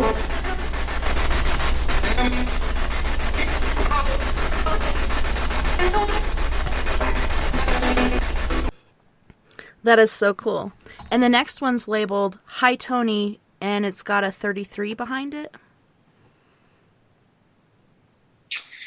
That's probably in the Phillips Dodge Hospital. I'm drawing a blank at the moment, but yeah, I'm sure it's either that or San Carlos. But they like to use my name. In fact, we have ones where they have called me by first and last name, and we've stepped into locations we've never even stepped foot in prior, and we'll look at EVPs where they call me by name.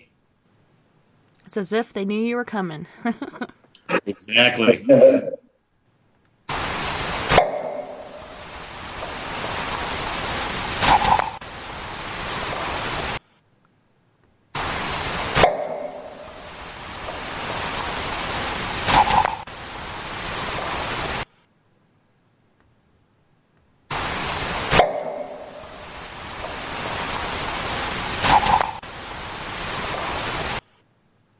That is very cool. Very clear. Yeah. And that's what they'd refer to as a Class A. Or is that a Class B? I would say that's probably closer to the A side, maybe somewhere in between. But when you can hear it and everyone can hear what it's saying, that's enough for us to call that a good catch. Nice. This one is called I Am Michael. Oh, hey, Chris, you know this story. Why don't you tell that one? So this is us at the Phelps Dodge Mining Hospital, and we're walking through near the old waiting room. And I believe Tony asked, is there anybody here with us? Or he asked, what's your name? And this is the response that we got. But this was in the... Go ahead. Sorry, actually, I think you asked for Mary. You were trying to get... Oh, was that the one where I asked for Mary? Yeah, you had asked for Mary. Mary didn't respond, and this spirit clearly said, I am Michael. Mary, are you in here again?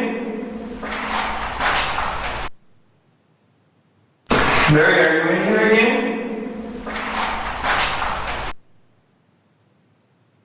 Mary, are you in here again?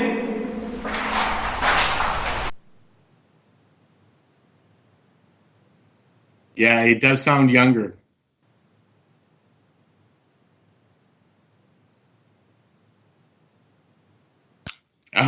That's back at Winslow at the La Posada. Cherie is going around this corner to another intersecting hallway.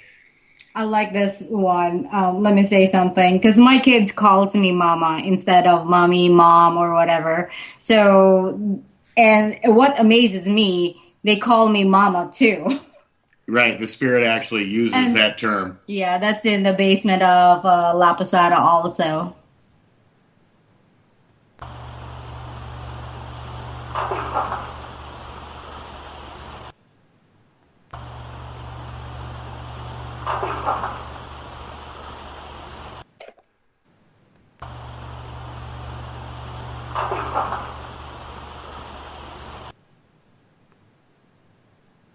Did you pick up any vibes off of this voice, or while you were in the area?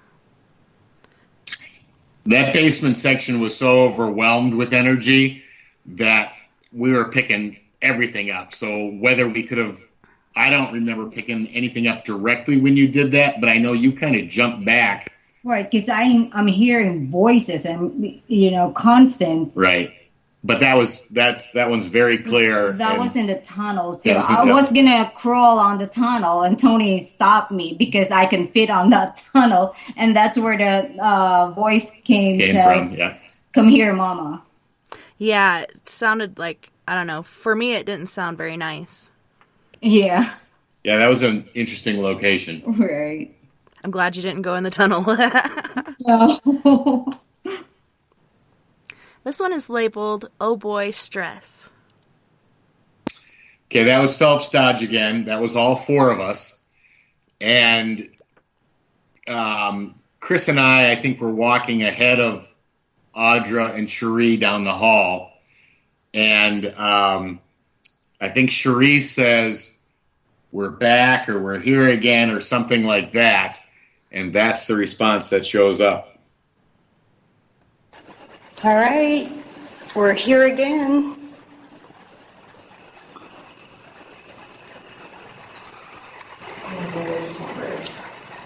Oh no. All right, we're here again.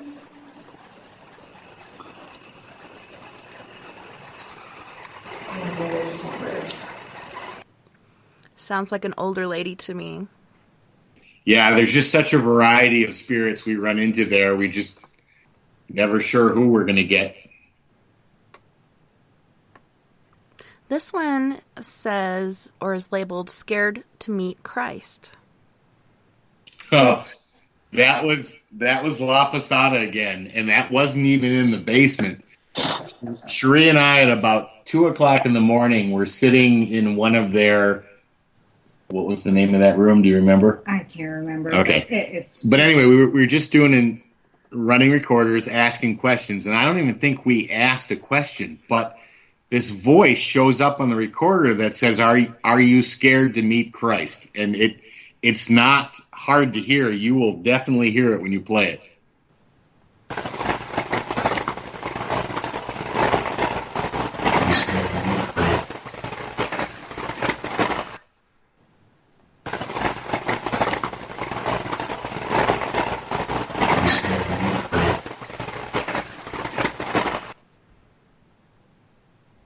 Wow.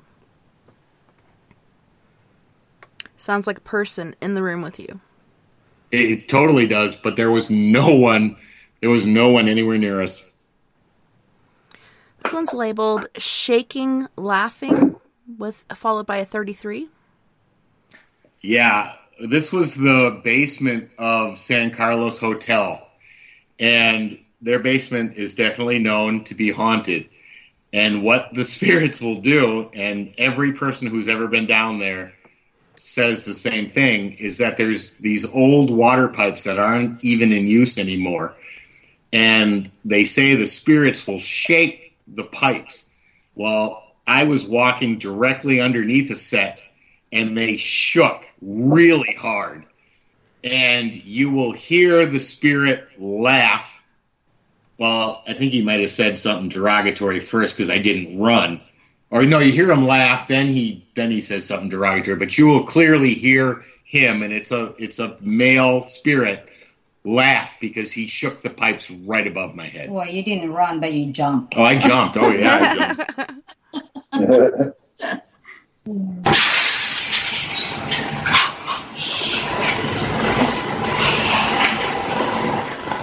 Oh, of course.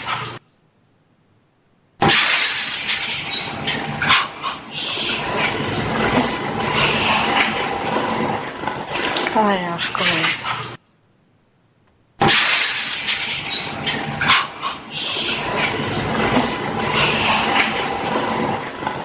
Oh, of course. Yeah, he got a kick out of that. Yeah, he did until he realized we didn't leave, then that we irritated him. But the next EVP is labeled "They'll Bring Nika." That was Hotel San Carlos, too. We were standing by the registration desk because I think we were trying to go into the ghost lounge. But Nika is my wife's daughter. And the fact that they mentioned her name, but you can hear other spirits respond after they say that. And one of them says, "So wicked." The other one says, I don't remember off the top of my head, but you'll clearly hear it.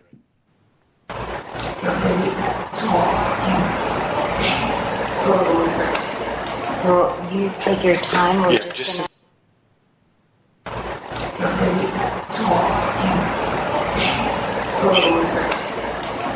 you take your time or just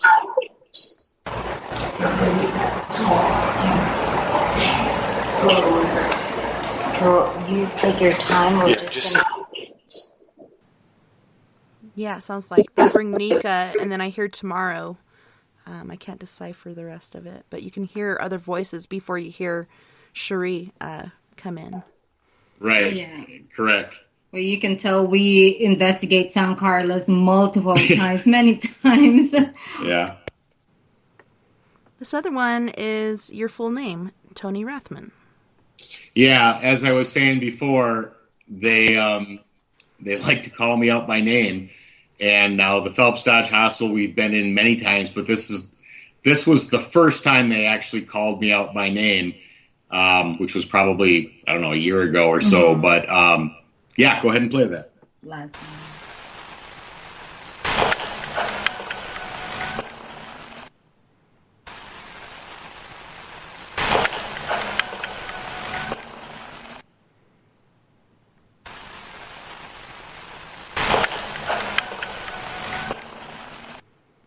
Was that like a scream in the background as well?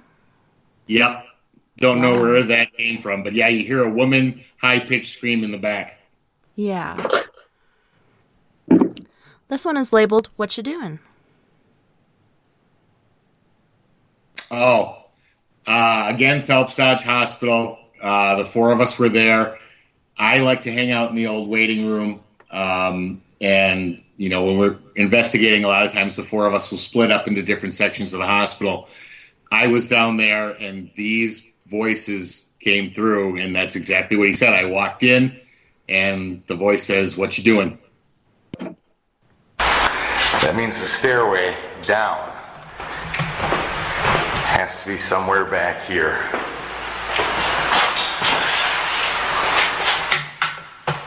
Yeah, it is dark in here. Not in here. My guess is back here. That's a bathroom. And this is a bathroom. Yeah, I heard, What You Doing in here? Yeah. In the last section, you hear him say, he says, "Look at me," and then he calls me an American. You can hear that at the end of it. That means the stairway down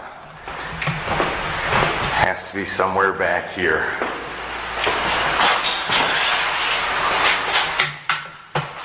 And it is dark in here. Not in here. My guess is back here. That's a bathroom. And this is a bathroom. Wow. Yeah, it's very clear. This one is labeled Watchers. You know that one, Cherie. Oh, okay. Again, that's at the Phelps Dodge Hospital. I believe it's just Tony and I, and we were trying to find the morgue. At that time, we don't know whether if there's a morgue or what. So we found this unexcavated section of the basement. Yeah. Right. So I crawl underneath, and Tony can't fit over there. I'm the only one can fit on that area. So Tony tried to get in, so he did, and I told him, be careful, something like that. And then one voice, female voice, and yeah. It's very clear, and it says, "Watchers." Yeah, and it is so clear. It's crazy, but yeah. Yeah, that gives me a chill. Yeah, I haven't even heard it yet, and when you told me what was going on, I got a chill throughout my body. Yeah. You got a pretty good shot of them, right? Yep. All right. Well, I don't think we're going to find any stairs. You would have seen them. You would have seen stairs in there. Right. Be careful on this one. You got a pretty good shot of them, right? Yep. All right. Well, I don't think we're going to find any stairs. You would have seen them. You would have seen stairs in there. Right. Be careful on this one. You got a pretty good shot of them, right? Yep. All right. Well, I don't think we're going to find any stairs. You would have seen them. You would have seen stairs in there. Right. Be careful on this one. I also heard a male in there say, yeah, here, and then she says watchers, and then I heard something else, but I couldn't decipher it. Yeah, there is definitely background conversation voices as well. This one is labeled We Know. Oh, okay. Again, Phelps Dodge Hospital. I think I said I was trying to get the spirits to communicate. I was trying to, or Michael, maybe it was Michael I was trying to get to communicate. But I had said something along the lines of, I know you guys are here, communicate with me. And that was the response that came through. Do you have a name? Are there any spirits in here?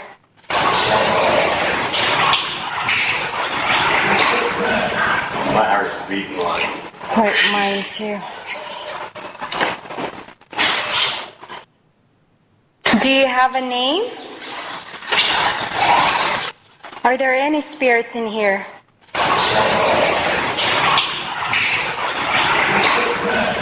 My heart's beating like. Hurt mine too. Do you have a name? Are there any spirits in here?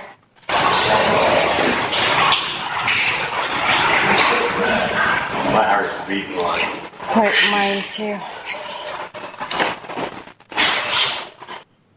That's interesting. In the beginning, I think I heard not the path or psychopath. It was hard to decipher. But That's a I think I confused that one. That's actually the Diplomat Hotel in Baguio City, Philippines. Wow. Yeah, there's a lot going on there. There was a ton going on there. This one looks like you guys need to take a break. It says, well, take a break.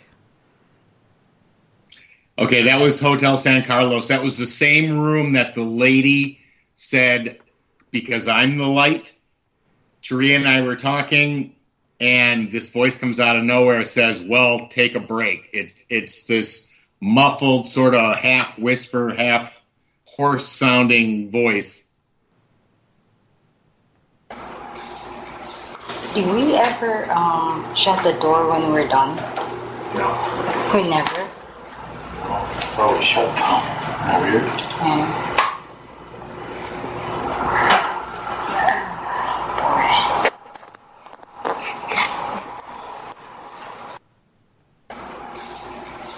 Do we ever shut the door when we're done? No. We never. It's always shut down. Weird. Yeah.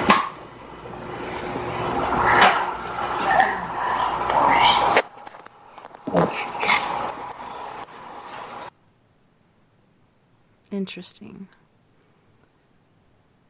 And it sounded like it was answering you as well. I heard it say no. I heard no several times. Yep, that is correct. This next EVP is labeled, We're Back. Oh, that's, again, Waiting, Hotel San Carlos. In the Hotel San Carlos, they had, back in the 30s and 40s, they had a room that was the manager's old apartment. Well, they turned it into a workout center and a business center with computers. Well, every time we go back there, we always say we're back. And there is EVP after EVP after EVP, and you'll hear them when you play it. We're back.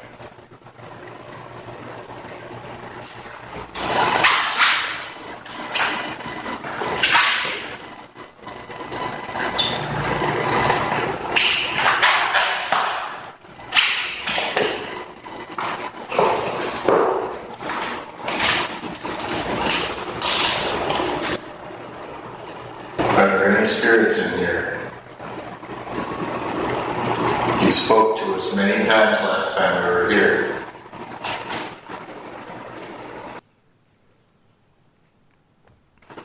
We're back.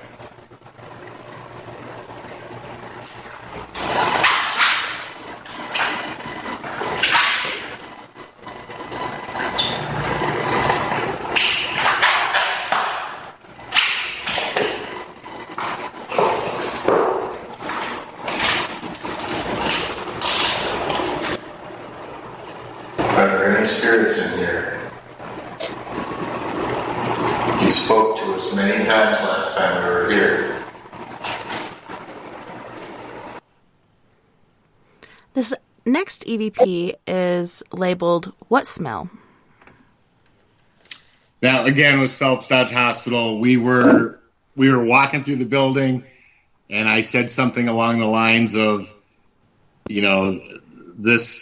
something about the room being. Can you smell it? No, I said something along the lines of. I don't remember what I said first, but then I said it has the worst smell. And this voice comes out of nowhere and says, "What smell?" Okay, this room has the eeriest feeling of all of them so far.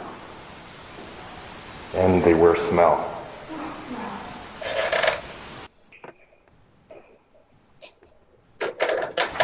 Okay, this room has the eeriest feeling of all of them so far. And the worst smell. Sounds like a kid or a young woman. What smell? Young woman, I think, yeah. Who are these people is what the next EVP is labeled. Same room. Matter of fact, that was about 3 minutes after the EVP that you just played. Same night, same room, and they're asking who Cherie and I are, because that was our first night as we opened up the hospital. They were wondering who Cherie and I were. Oh, what is this? Oh, this is where we came in. Oh, what is this? Oh, this is where we came in. Wow. Oh, what is this? Oh, this is where we came in.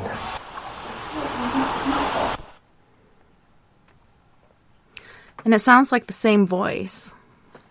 Right, correct. This next one is not so nice. It says, "You're all effing crap." Okay, so this was Chris, myself, Cherie, and Audra all standing in the laboratory of the hospital. And we were looking at some stuff in the ceiling. Chris was saying he needed to get a different flashlight. And as we were talking amongst the four of us, this is the response from a spirit, I guess, aimed at the four of us. I actually thought we were pretty nice people, but apparently he didn't. Yeah, right? Apparently they had a different take that night, I guess. They're checking at my other flashlight. I can't see shit in the dark. Well, that's amazing. This glass is weird. It's amazing the buildings. Run down to the checking at my other flashlight. I can't see shit in the dark. Well, that's amazing. This glass is weird. It's amazing the buildings. Run down to the checking at my other flashlight. I can't see shit in the dark. Well, that's amazing. This glass is weird. It's amazing the buildings. Wow. And this is the very last EVP that we have for this evening. And it says, "You are right." Chris, I'll let you take that one. So this is the very first investigation the four of us did together down at the Phelps Dodge Hospital. And this was the first time that my senses were just going off. It was the first time I'd been in the building. And we had set up a laser grid on the second floor, and it was pointed towards one of the operating rooms and down towards the nursery area. And I actually was telling Tony, I said, something keeps sticking their head out of that operating room. So Tony and I, he grabbed his equipment because I tend not to carry it because it numbs my senses a little bit. So the most I carried is a recorder. And we went running into the room. And as we walked into the room, I got this overwhelming feeling of a female in the room. And you'll hear me tell Tony, there's a female in here. And then she confirms it. 2 minutes, 18 seconds. I got a giggle. Really? I unfortunately didn't catch the giggle. There's a woman in here.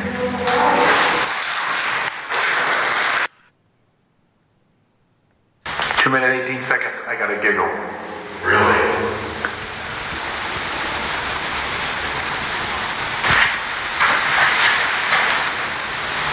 There's a woman in here.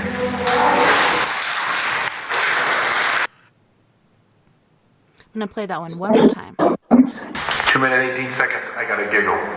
Really?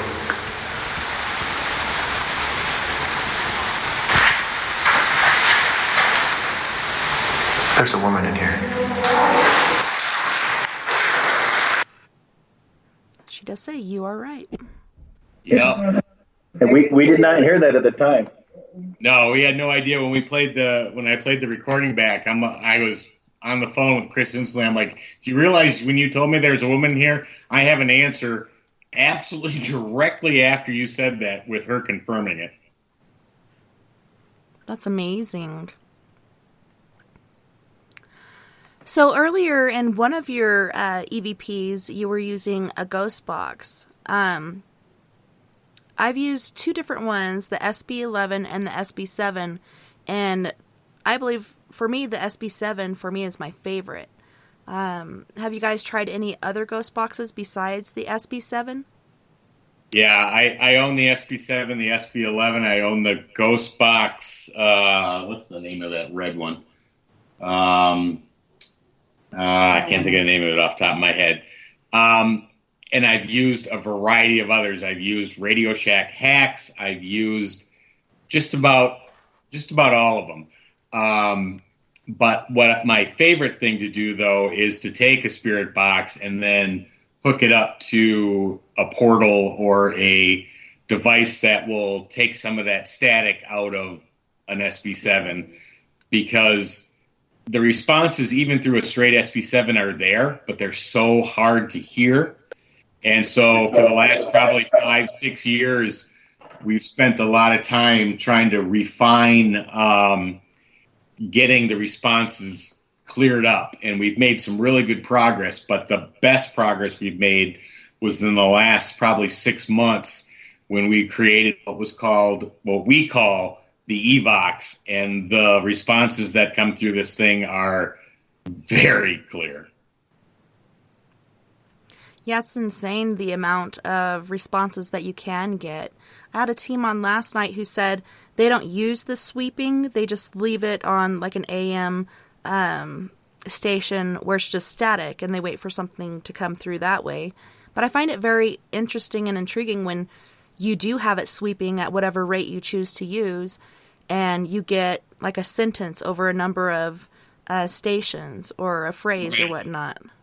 Right. When you can get a consistent same voice that is coming over say, let's say 10, 15 frequency changes, you know, that points in the direction that you're dealing with something paranormal versus people saying, well, you're picking up stray radio waves.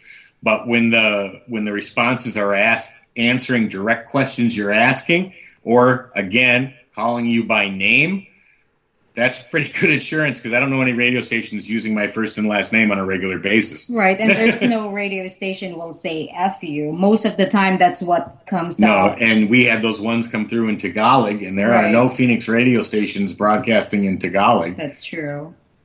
Well, and then we had that one last week where we had a good 10-second scream, a woman screaming through the... Yes. Oh my gosh, yes. Yes, I forgot all about that. But yeah, Chris is right. We had it down at the hospital, and there was just this piercing scream that came through the box. And it's just amazing. Yeah, it was incredible. Yeah, it is. And just you saying that, a 10-second scream, like that just gave me chills. Mm-hmm. And where exactly... where were you when that happened again? I'm sorry. We were at the receptionist counter at the it's like right at the conversion where at the hospital at the Phelps Dodge Mining Hospital. There's a section that was built that opened in 1919, and there's also a newer section that they opened up in 1932. And the receptionist counter is right where the two sections kind of merge together, and that's where Tony had the box set up, and that's where we got the scream. That is intense. So what is the most mind-blowing experience or evidence that you guys have captured?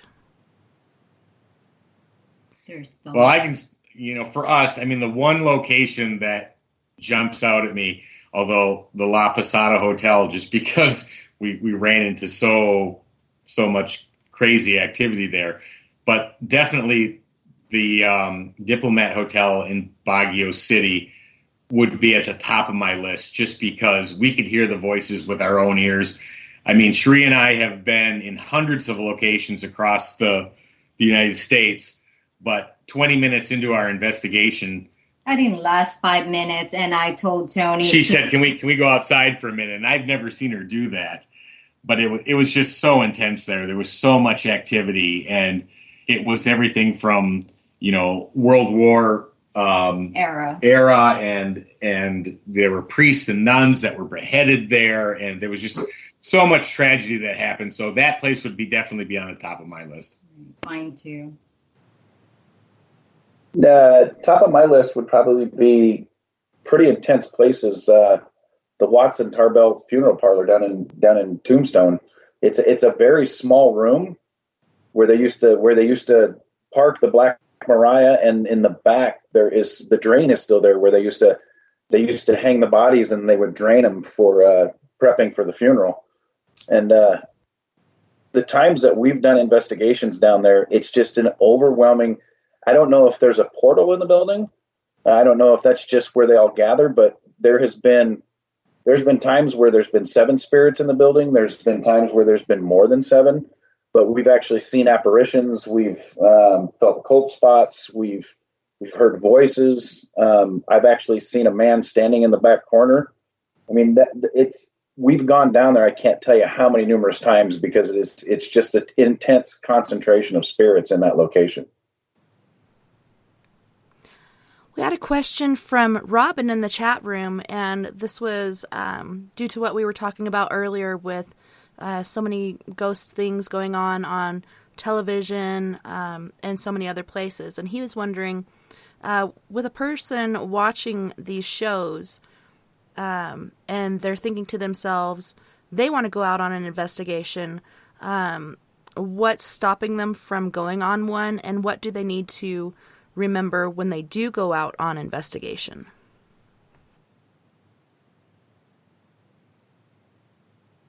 You have to be allowed to go. Yeah. Give permission. The advice I'd give for somebody who has an interest in it is don't do it blindly and don't do it alone. Find someone or a group or a paranormal group that has experience and go with them, learn from them, be able to find out what to do, what not to do. If you go out blindly and do it, you will make mistakes. And there are some big ones that can be made when dealing with the paranormal, and you do not under any circumstance want to take that chance. So my advice for somebody that wants to get involved, go for it, because it's a fascinating and exciting thing to do, but do it correctly and learn from somebody who's got the experience and the knowledge to be able to let you know what you should do and what you should not do. And my other advice is make sure you listen to whoever that is and make sure they got a good reputation too. Extra precautions. And precautions, just most people don't take that into consideration, and that's extremely important. I could agree with Tony more on that. Being alone and just going out to random places is probably not wise. You never know what you're going to confront. You never know what you're going to deal with. You never know what's there.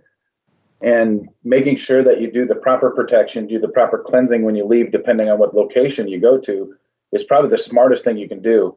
And getting with a group or going through a tour where they can actually teach you how to do it properly and respectfully is probably the biggest one I can suggest. A lot of people want to go to the extreme because they see all the stuff on TV, and they don't realize that most of the people on TV have been doing this for years, and they're not alone. I mean, even the ones that have the TV shows where 2 people go in, there's a camera crew with them. I mean, most of the time they're not filming it themselves, and they've got the proper protection. They're not alone. And just the pure fact is you don't know what you're walking into. A lot of people go straight to the extreme, and that's not something you want to start with. Start off slow. Get your feet on the ground, know what you're dealing with, know what to do when you walk out of there is probably the best. I mean, a lot of people will say, oh, nothing's going to harm you. Well, there's a lot of paranormal investigators that thought that and ended up, with a possession and having to go to a demonologist to get help, stuff following them home. Even Zach Baggins on Ghost Adventures has told numerous times on his shows that he's had issues at home. Aaron's had issues at home. Stuff follows them home and it affects their personal life. And a lot of people don't think that can happen to them. And it's actually more real than people realize. Very well true. said. Well, unfortunately, we are at the end of our time. Can you again give our listeners the links, so on and so forth, to find you guys? Sure. Website is entityvoices.com. If you're looking to see where we've investigated things we've captured, just go to YouTube, type in Entity Voices Paranormal Investigations. We should come right up.